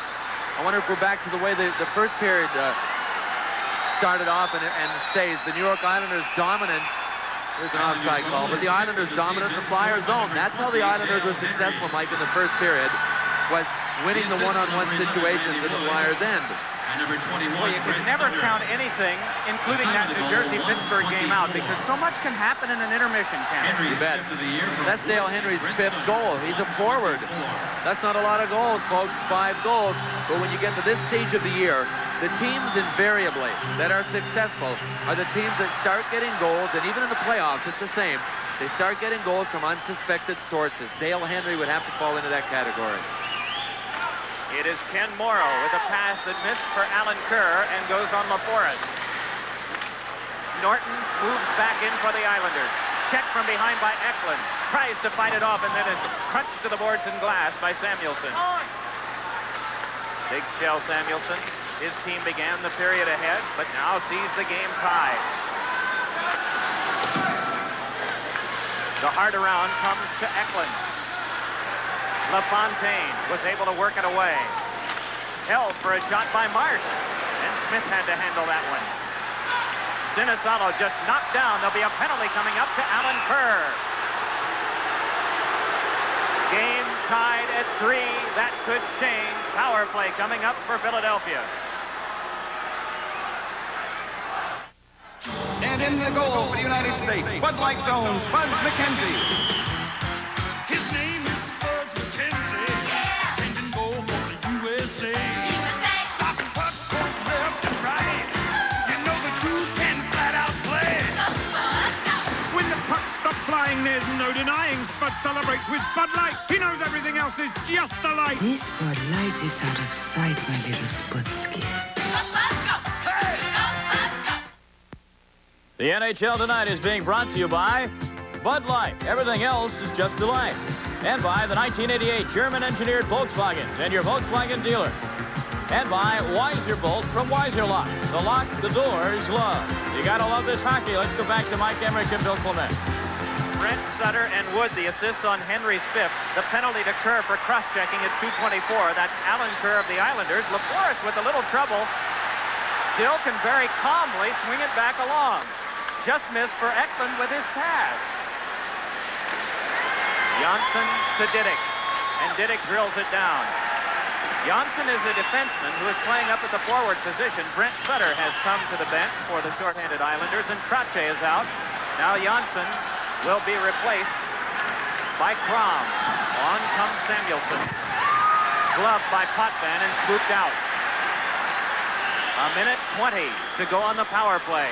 Just under 17 minutes to go, third period. The Islanders led 2-1 at the end of one. The Flyers were ahead 3-2 after two. And Henry's fifth at 1:24 has put us right back where we started at 8 o'clock Eastern time. What a chance for the Islanders right there. Dennis Potvin didn't see that it was Rich Krom coming to pick it up, and he slashed him. All he saw was a stick. He ended up taking the puck away from his own player. Huffman flips. Prop takes. As Crossman. Prop a one-timer. Held by Billy Smith.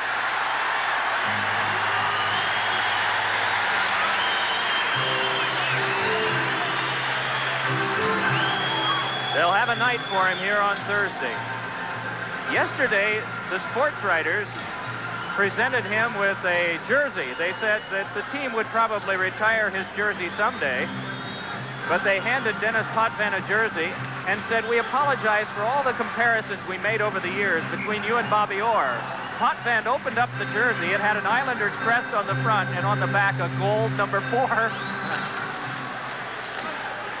That was Orr's number for those spectacular years in Boston. As Prop shot is blocked down. Back up with it comes Brent Sutter. Crossman watching. Sutter crosses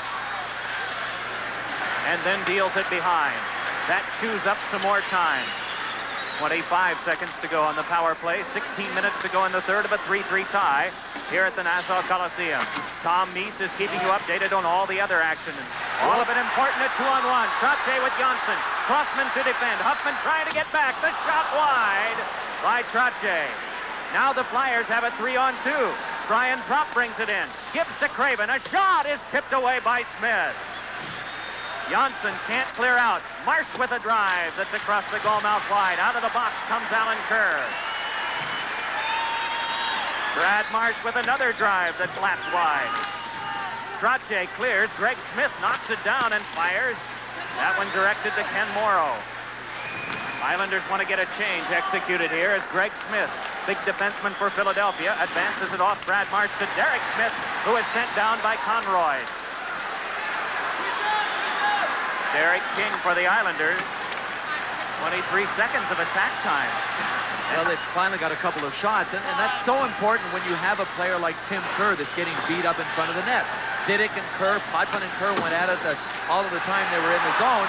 You have to start directing pucks at the net, or you lose the advantage of having your big guy in front. Fans wanted a penalty on that one. You could see where a case could be made as Alan Kerr drills one wide. King with a shot, and that tipped away by LaForest. Moving to Alan Kerr as Marsh as the puck fed across. Scott Mellenby brings it back, falling is Potvin. Mellenby moves in, and his shot is blocked by Smith. Rebound is poked away. Ron Sutter a drive, held by Smith. The clock is frozen with 14:20 to go in the third, and our game tied at 3.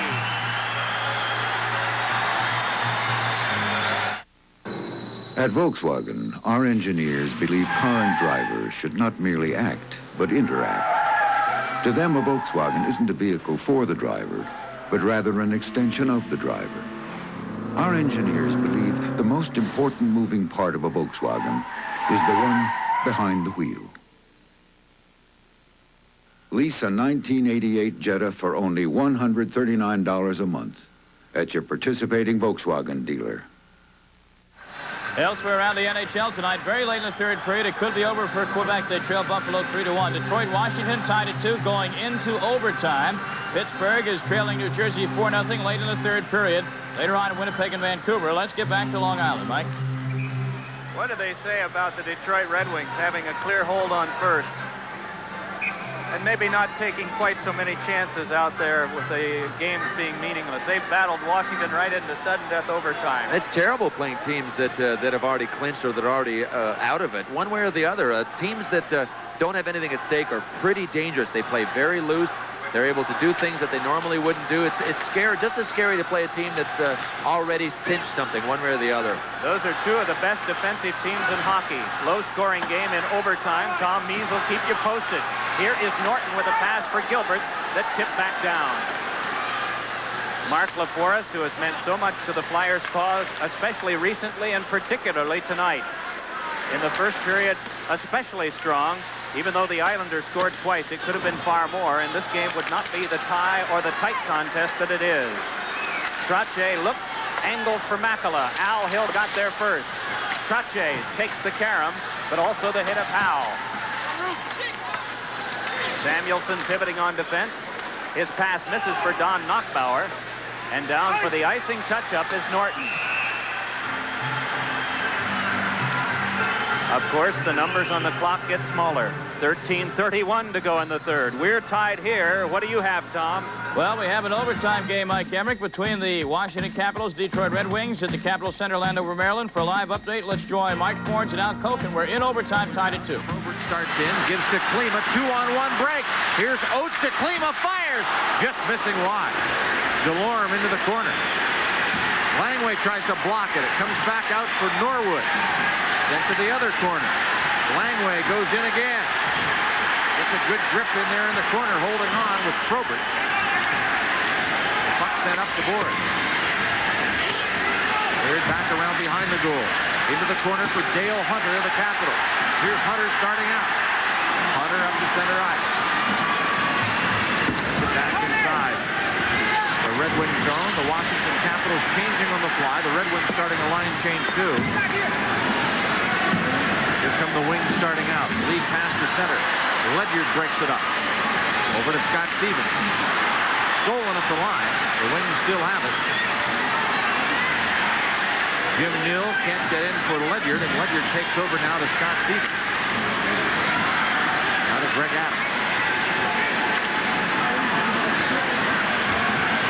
Stevens starts the rush. Winds, fires, glove save. Steffen reaching out and grabbing that one. That one looked like it was headed for the top corner of the net. Adams and Snepps talk it over now right in front of the Red Wing goal.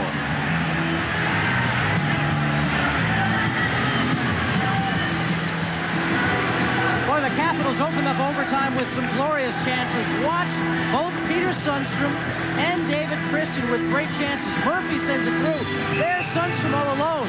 A pad save. Then another pad save on Christian by Craig Steffen. At the other end, Adam Oates had a great scoring chance. Higgins comes in. Well, this is the Higgins play. Shoots it up high, and Pete Peters is able to make the save there. Scott Stevens out just a second ago came down with a big blast, and Craig Steffen makes another fascinating glove save. Washington calls time. That game was almost 3 minutes of overtime. We've seen timeout for the Washington Capitals with 2:07 left in overtime. We'll keep you posted. Let's get back now to Uniondale. Mike Emerick and Bill Clement, the Flyers and Islanders still tied at 3. With 12 minutes and 8 seconds to go. There was one heart-stopping play. Billy Smith just failed to clear one. Tried to sweep it to the corner and missed. But there were nothing but Islanders nearby at the time, so no harm done. And you've gotten a chance to see some tremendous action from the Capitol Center. 14th straight year. Philadelphia is going for their 16th straight Stanley Cup appearance. Boy, what wonderful organizations. Philadelphia has had 16 consecutive winning seasons. The Islanders 14 consecutive, and both teams have rebuilt thoroughly in that time. Crossman flips. Diddick stops and slugs back. We're under 12 minutes to go, third period. 3-3 the score.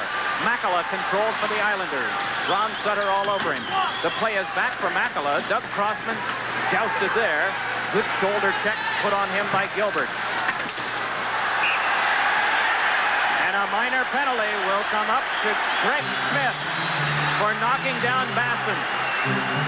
Chance for the Islanders to break the tie. We'll be right back. Ladies and gentlemen, the Doors. I love the wise folks, just look and see. It's a doorknob, it's a deadbolt, it's extra security. No new hole to drill, so easy to install. Replace your old knob with wiser, but baby, it won't hurt at all. A Wiser bolt. It's a doorknob and a deadbolt all in one. It's the lock the doors love. For the nearest store with Wiser bolt, call 1-800-458-LOCK. Greg Smith gets a holding minor at 8:23. That means 11:37 to play in regulation time. We'll take a look at it in the corner. There's Bob Basson working away. Boy, I'll tell you what. It's tough to call a penalty like that at this stage of the game. Greg Smith was in there doing his work. Puck pops to Brent Sutter. Samuelson takes it, flips, and gets it out.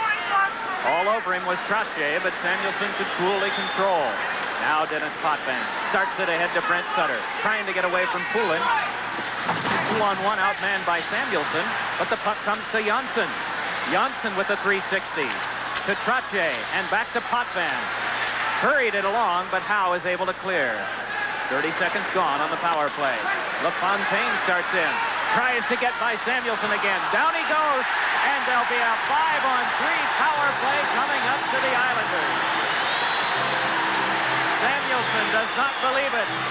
Mike Keenan is angrily hammering a stick at the Philadelphia bench. He might get more for that, Mike. I think he's got a real strong case right here. A real strong case. Let's return to Tom Mees for action in Washington.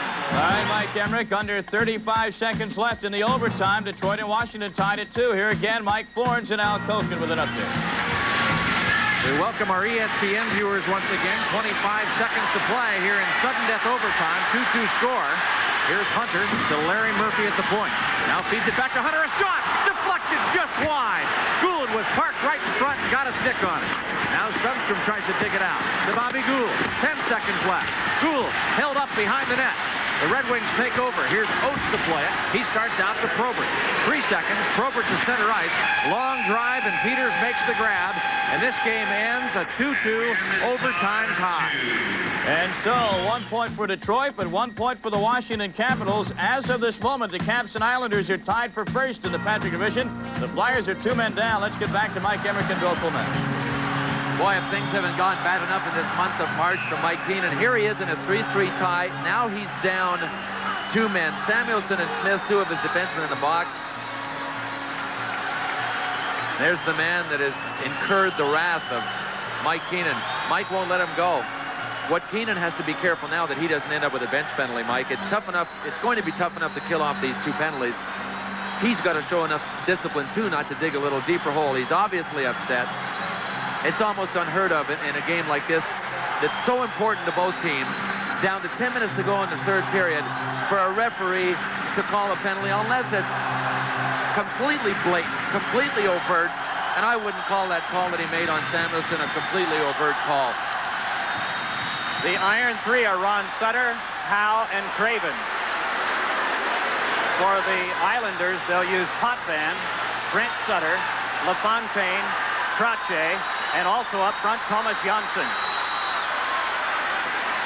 Potvin creeps, drops to Trottier, over to Janssen, back to Trottier again. Moving to the front is Trottier as Janssen cradles, hands to Potvin, over to LaFontaine. Potvin a shot, save LaForest. Rebound is cleared by Ron Sutter. Boy, and is LaForest ever angry with Trottier? You know that there is going to be a lot of stick swinging by the Flyers, but there's also going to be a lot of people right in front of LaForest on this situation. That time it was Trottier. Janssen steers behind for Trottier. Oh, look at this for a break for the Flyers. Well, they never got it out. Trottier looks for Brent Sutter, but passed it to Poulin. Cleared by Craven. Boy, could this be a turnaround for the Flyers, Mike, if they kill this off? The reason I mentioned that there will be stick swinging by the Flyers, you end up paying the price on a 5-on-3. When you're only 3 guys out there killing a penalty, you swat anything that comes within a stick swinging distance of you. You think Andy Van Hellemond might be watching now for a retaliation penalty on the part of the Islanders if such stick swinging took place, so that he might be able to take a man off? I would like to think no, but I guess my common sense is telling me that since it happens so often, we could watch for it. What a good save by LaForest. But you can see the Islanders were never able to get in tight for the screen. We saw that whole shot, didn't we, from sitting here? Greg Smith of the Islanders tended to Brent Sutter earlier and is dealing with the photographer right now. As you see Philadelphia's remaining schedule, 2 with Quebec, a team which could, as Bill Clement indicated, become dangerous because by the end of the night they may be out of it. Washington on the final night at the Spectrum. Islanders have Washington here on Thursday, at New Jersey Saturday afternoon, and at Boston Garden on Sunday. Let's return to Tom Mees. All right, Mike Emerick, thank you very much. You talked about the Quebec Nordiques. Well, they are officially out of it. Darren Pupa, the Buffalo Sabre netminder, out of RPI, 46 saves tonight in a 3-1 victory over Quebec. Quebec is out. Buffalo will finish third. The Hartford Whalers are now in as the 4th place team in the Adams division. Let's go back to Uniondale. Well, there is a picture of, shall we call it, a pending dejection. That's Rick Tocchet, who is out of uniform tonight with a shoulder separation. How coincidental can things be? Both he and Peter Zezel have minor separations of the left shoulder. That is Rick Tocchet. Zezel is not behind the bench. And I asked them both before the game, Mike, which one was healing faster. And I think Peter Zezel is winning the healing race. Rick Tocchet is a little bit behind Peter Zezel. We've talked about the injuries the Flyers have had. Listen to these players who've missed games in March. Mark Howe, Kerry Huffman, Pelle Eklund, Tim Kerr, Ron Sutter, Craig Berube, Dave Poulin, Dave Brown, Ilka Sinisalo, Peter Zezel, Ron Hextall, Murray Craven, Willie Huber, and Rick Tocchet, who had just scored 14 goals in 6 games. He was their biggest loss because he was the hottest player. That was one of the photographers that sits down by the boards. We haven't had a chance to mention that to you. He was hit with a puck. That was one of the reasons we've had a delay. Here we go again. The Islanders still have a 2-man advantage. They have it for 20 more seconds and then a 5-on-4 for 30 seconds. LaFontaine checked by Howe. King swung it in front and the puck off Poulin, then tipped back out. Gerald Diddick back to get it. LaFontaine swirling to his right. The pass up the left was a bit too far for King to handle, and play breaks down. Now it's a 5-on-4. What a costly missed pass that was, Mike, coming through the neutral zone. You don't have to hurry it. It's a 5-on-3. The quickest way to kill a 5-on-3 for at least 15 seconds is to make a bad pass in the neutral zone. LaFontaine with a shot. Squirted through Crossman at the front of the net. Oh, and Makela feeds to the back. Norton scores!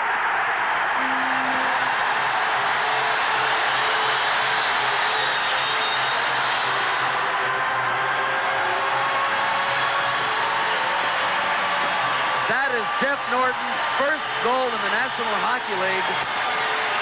And did the 22-year-old Olympian from Acton, Massachusetts, out of the University of Michigan, ever pick a time, Mike, for his first big-time goal?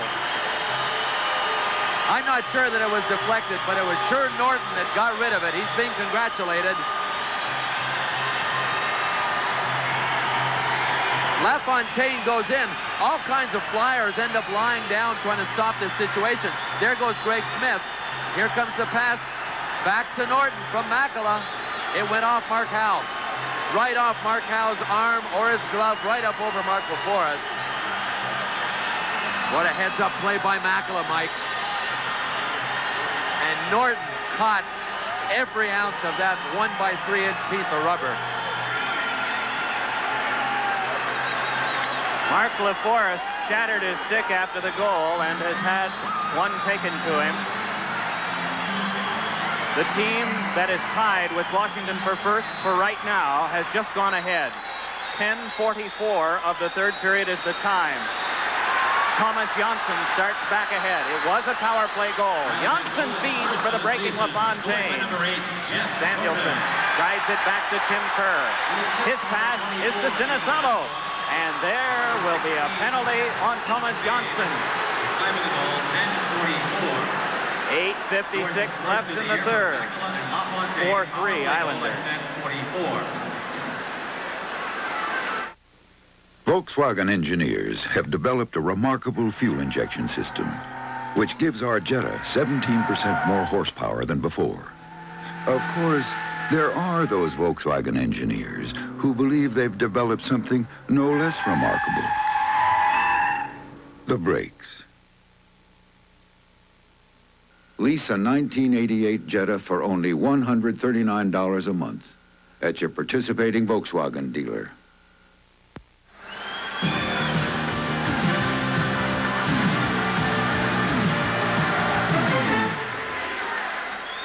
It has been an ecstatic March 28th. Action abounding. They're celebrating in Buffalo. They are very happy in Hartford because the Whalers have secured fourth. Buffalo definitely now third. Puck Karam's back out on the power play. And there are other celebrations that are hoped for, especially in Patrick Division cities. But it doesn't look like those will come until the final night as Howe collides with his teammate, Ilka Sinisalo. And the fans like that. Flyers having some trouble. Now Eklund leads the rush in, but is taken off the puck by Potvin. Brent Sutter can't clear. Samuelson fires one, blocked away by Billy Smith. Howe checked hard by Gilbert. Puck cleared.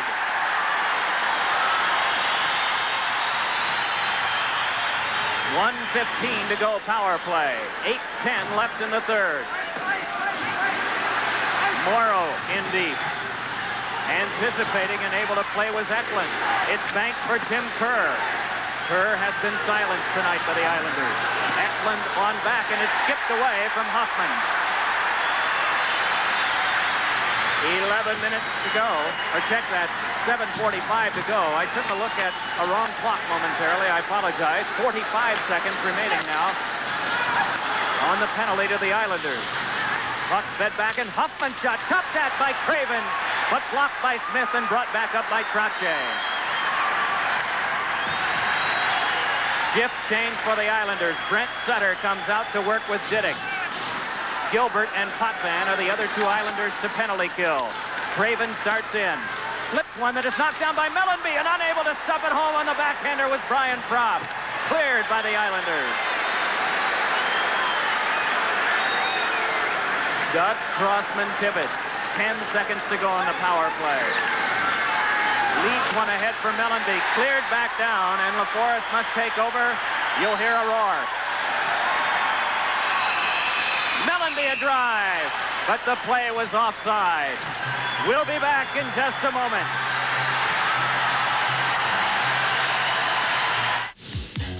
The new Volkswagen Fox is a lot of car for the money. For instance, a powerful 1.8-liter fuel-injected engine is standard. So are power front disc brakes, rack and pinion steering, and four-wheel independent suspension. Now, we could have done what some did. Cut the standard features and offered less car for less money. But we'd never pull a stunt like that. That isn't the Volkswagen way. 1988 Fox, only $62.90. They're happy at Long Island because the Islanders lead the Flyers 4-3 late. They're even happier across the river a few miles where the New Jersey Devils at home have shut out the Pittsburgh Penguins 4-0. First NHL shutout for goaltender Sean Burke, who was brilliant tonight. The Devils creep closer. Let's go back to Long Island. Mike Emerick and Bill Clement. In 1984, the Devils were out of a playoff berth on February the 2nd. They're still hot as we reach the final half of the final week. Morrow wraps it for Makela. It kicks to Brown. Has to duel with Makela and Basson clears. Greg Smith to get it. Clock bleeds down to 6:10. Billy Smith saw it skip by him, but right there to help out was Dale Henry. Smith keeps play moving with a shot that pinballs. Dave Brown tried to force it in front, and it's flexed away by Smith. Brent Sutter flips. Henry checked by Greg Smith, but ahead comes Janssen. Wood on the wing. Offside is the call.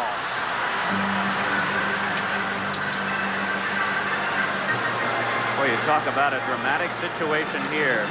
Islanders tie the game early in the third, and then 5-on-3. The Flyers kill off the first part of it, but come just a few seconds short of killing off the second part.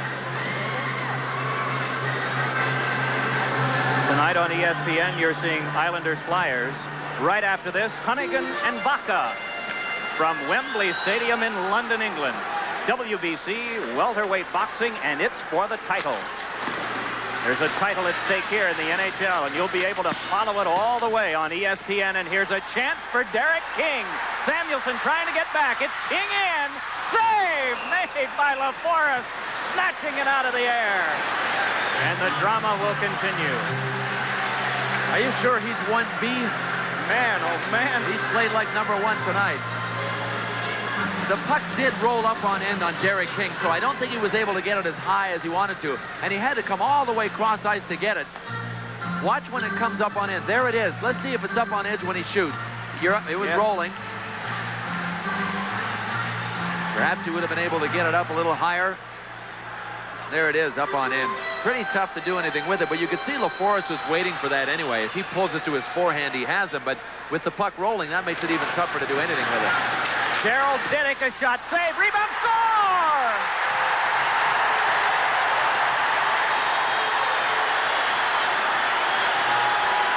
Mr. Clutch for this year, Pat LaFontaine. 5-3, the Islanders.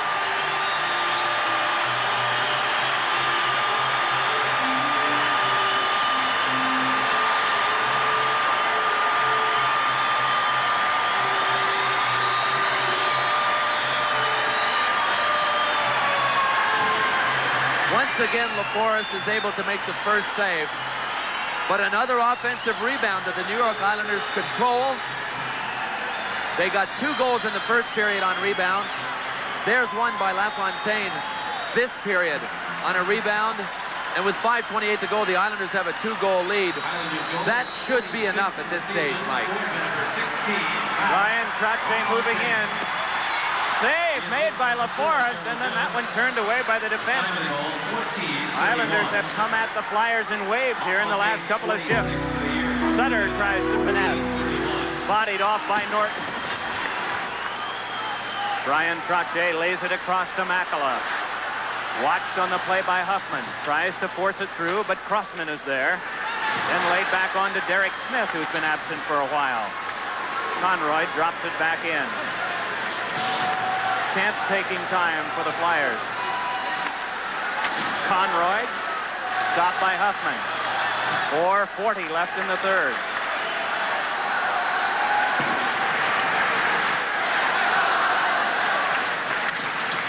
In case you're just joining us, Washington has pulled into a first-place tie. Centering pass for Propp knocked away. The Islanders can be back up by 2 in the Patrick Division race if they can seal this one up. LaForest swings it. Henry moves with it. Taken out by Propp, and then Crossman just pawed down by Wood. Eklund trying to be the extra man that will help, but it swung away from him. Potvin lays it for Wood. Crossman working on him.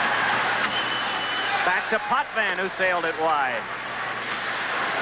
Henry checked by Poulin. Under 4 minutes to play. Mark Howe steps out with it.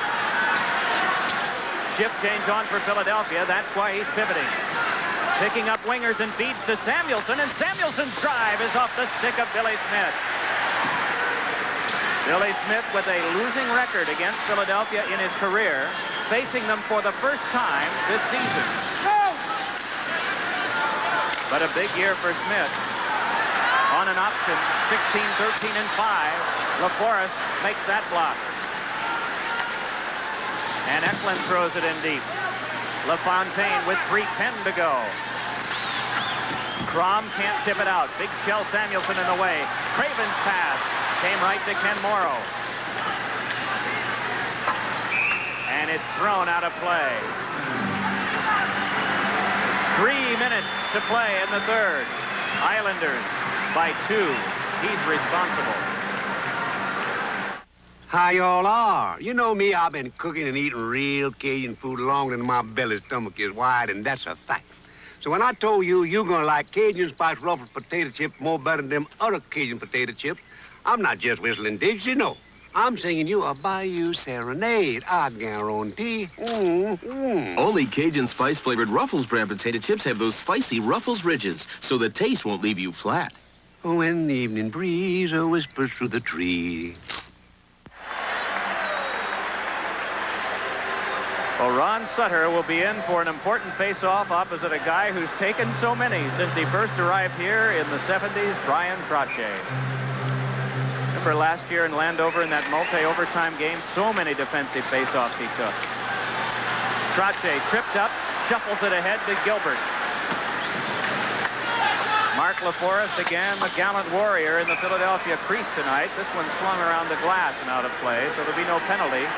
Only the penalty of distance in the face-off to be back in the team of that man, Mike Keenan, who erupted and started banging a stick on the rail when the second of the 2 penalties was called, putting his team down 5 men to 3. Terry Simpson working the gum over well at the Islanders bench. I don't think you'd ever see Terry smash a stick against the boards, though. He's pretty reserved. Trottier again for this face-off with the time left in this contest superimposed. Ron Sutter's pass tipped away. Janssen goes back. If the Islanders win, 2 points up on Washington. And there'll be about, we would hope, 5,000 to 10,000 more people who will want to see the game here on Thursday than will be able to get tickets. Sellouts rare here this year for an inexplicable reason. Interesting, hard-working team. Tradition of winning here. Diddick moving in. Angles one that Samuelson is there to play. Backhands it, but into Wood. 2:05 left. Samuelson shoves it back. Comes for a shift change. Dave Poulin is the first one to it. Brian Croft was behind as Poulin backhanded one, and then Kerr had a swat at it, but was denied by the checking of Wood. Huffman hit by Henry. Puck spun back in. It's an onside play, but the Islanders have it. Potvin had his pass checked away by Tim Kerr. Diddick lifts it higher. 100 seconds left. Long pass from LaForest to Poulin. Croft taken out by LaFontaine. Puck swung by Morrow. Norton tries to lift it. And Kerr is able to clear further.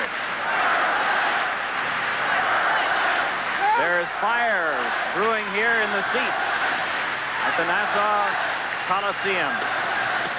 Fans have been really picked up by the victory over Edmonton, and now tonight an apparent one over Philadelphia. Crossman's drive is chipped into them.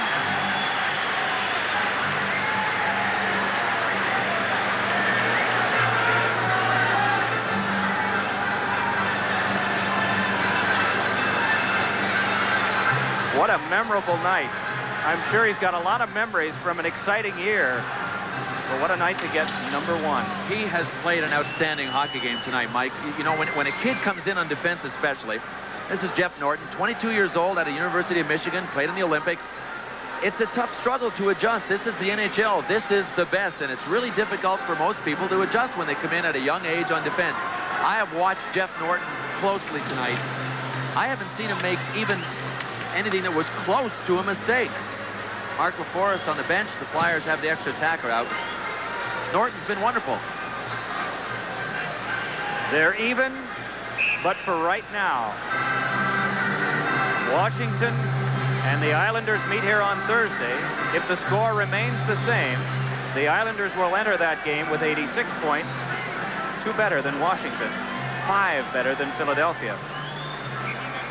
And if Philadelphia sits at 81, the Rangers, Pittsburgh, and New Jersey are closer to them than the Flyers are to number 1. Going to go right down to the last day. You know that there will be some decisions made on Sunday. One of them will be in Bristol, Connecticut, and it'll be as to where Bill Clement and I and John Glassy, our statistician, and our producers and our road crew will be. We can't tell you yet. But keep watching ESPN for announcements. Hand pass ruled against the Islanders, and a face-off again to come near Smith. Terry Simpson, the quiet man. Very difficult to figure out what a man that is very quiet is all about. You almost have to play with him. You know, the number of times that you talk to Terry Simpson, you can tell that he's friendly. You can tell that he's reasonably intense, but he's always quick to smile. Mike Keenan, tense, teed up. Really a contrast in personalities between Simpson and Keenan. Last minute of play in the period. shot gloved ahead by Janssen, kept by Howe, flipped to the front, and a hand pass again on the Islanders. A lot of fire in this game tonight and all around the league. And right after, we'll turn our attention to boxing from Wembley Stadium in London, England. Baca and Hunnigan. It's for the title. Well, Tim Kerr has been kept off the board tonight. Sutter with a goal and an assist. Mellenby with 2 assists. A shot by Howe knocked down, and Kerr with a shot ricocheted off Smith. Howe turns one around. Smith poked at it. Puck came to the front. They kick at it toward the goal. Samuelson kicks, but Smith stops.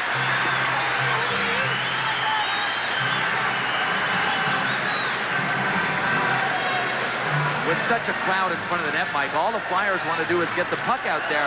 Samuelson, even if he's not kicking to score here, did the right thing by kicking it towards Billy Smith. You have to feel at this stage that you have help out there for a rebound. There it is. You just have to hope that somebody's going to be in there for a rebound. God knows there are enough guys in orange out there. There are 6. Kjell Samuelson was jawing in the direction of referee Andy Van Helleman, at least in the area of the ice where he was situated when the whistle was blown. Ray Scapinello to put it between Kerr, Brent Sutter. Brent Sutter got the first goal and then was a playmaker in the goal that wound up tying this game early in the third. Norton made it 4-3, LaFontaine 5-3. Alan Kerr clears through Howe. What'll it do? It's headed wide. 35 seconds to go. Regulation time. Islanders with a big 2-goal lead. And staring again at first place, which was only shared with them tonight for about 10 minutes. Conroy touches up on the icing. Back it'll come in the end of the ice where the net is empty. Player of the game, Bill, you just talked about him a bit. The Massachusetts-born Norton. There he sits beside the Gatorade jug. He wears number 8 for the New York Islanders. He's our Ruffles player of the game, and the thing that's remarkable is that Terry Simpson has enough confidence in him to even have him out there on that 5-on-3 power play that he scored on. That tells you what kind of presence he has in this Islanders lineup. Scores his first NHL goal. Unless the score changes, it will go down as the winning goal of this hockey game, which was a huge one for the New York Islanders. So Jeff Norton will have a tough time wiping that smile off his face tonight, and he is our Ruffles player of the game. There'll be sleepless nights involving players and coaches at both benches here tonight. Maybe it won't be Terry Simpson who will have the sleepless night, but there'll be some in orange. Jeff Norton will have happy difficulty trying to get to rest and to come down from a big night for him. You hear the crowd chant it down.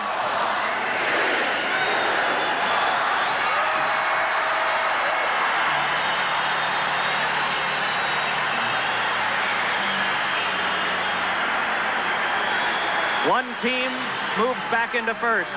Another is a little further away. 5-3 Islanders. Pretty decent hockey game for the Islanders. Better than a decent hockey game. Their strength is a balanced attack, Mike, and strength up the middle with their centers. Sutter, Trottier, and LaFontaine. All the centers played well tonight, and it was a balanced attack. They got a little bit from here, a little bit from there. They were dominant when they had to be in a lot of situations on one-on-one confrontations, and Terry Simpson has a lot to be proud of. The game is Brent Sutter. Our score here, Islanders 5, Philadelphia 3. Eyeballing all of those monitors tonight and picking our 7-Up play of the night, Tom Mees. All right, thank you very much, Mike Emerick. The Islanders with a big victory, but our play of the night, our 7-Up play of the night, comes from the game between the Buffalo Sabres and the Quebec Nordiques and the play of goaltender Darren Pupa, who made many a save and series of saves like this. 46 saves in all, facing 47 Quebec Nordique shots. The play of Darren Pupa, our 7-Up play of the night. Our final score, the Islanders over Philadelphia by a score of 5-3. We'll be back with more in the NHL tonight as we continue to wrap it up in a moment.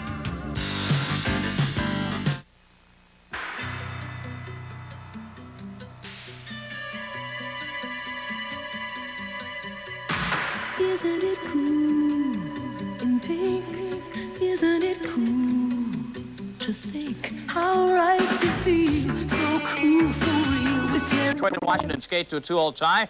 The Capitals in second place, 2 points now behind the New York Islanders. Pittsburgh losing at New Jersey. The Devils now have caught fire. They lead, they beat Pittsburgh 4-0. They're only a point behind Pittsburgh and the Rangers for the fourth and final playoff spot. And Winnipeg and Vancouver, that game started just a few minutes ago. No score in the first period of play. Our final score tonight, New York Islanders with 3 third-period goals, vanquishing the Philadelphia Flyers by a score of 5-3. So the Islanders still lead the Patrick Division by a whopping 2 points over Washington and 5 points now over Philadelphia, which is in third place. Let's take a look at the standings down the Patrick Division. You will see what I mean. The big race now is for fourth and final between Pittsburgh, the Rangers, and New Jersey. And Philadelphia cannot rest easy yet. In the Adams Division, Boston mathematically could still catch Montreal. It looks like Montreal finished first. That's not nailed down. What is nailed down is that Hartford is in the playoffs and Quebec is out. And we'll be back with more in the NHL tonight. Coming days, check with SportsCenter to find out which game we will telecast for you on Sunday night. Up next, it's the WBC welterweight title fight from London. Good night from the NHL tonight.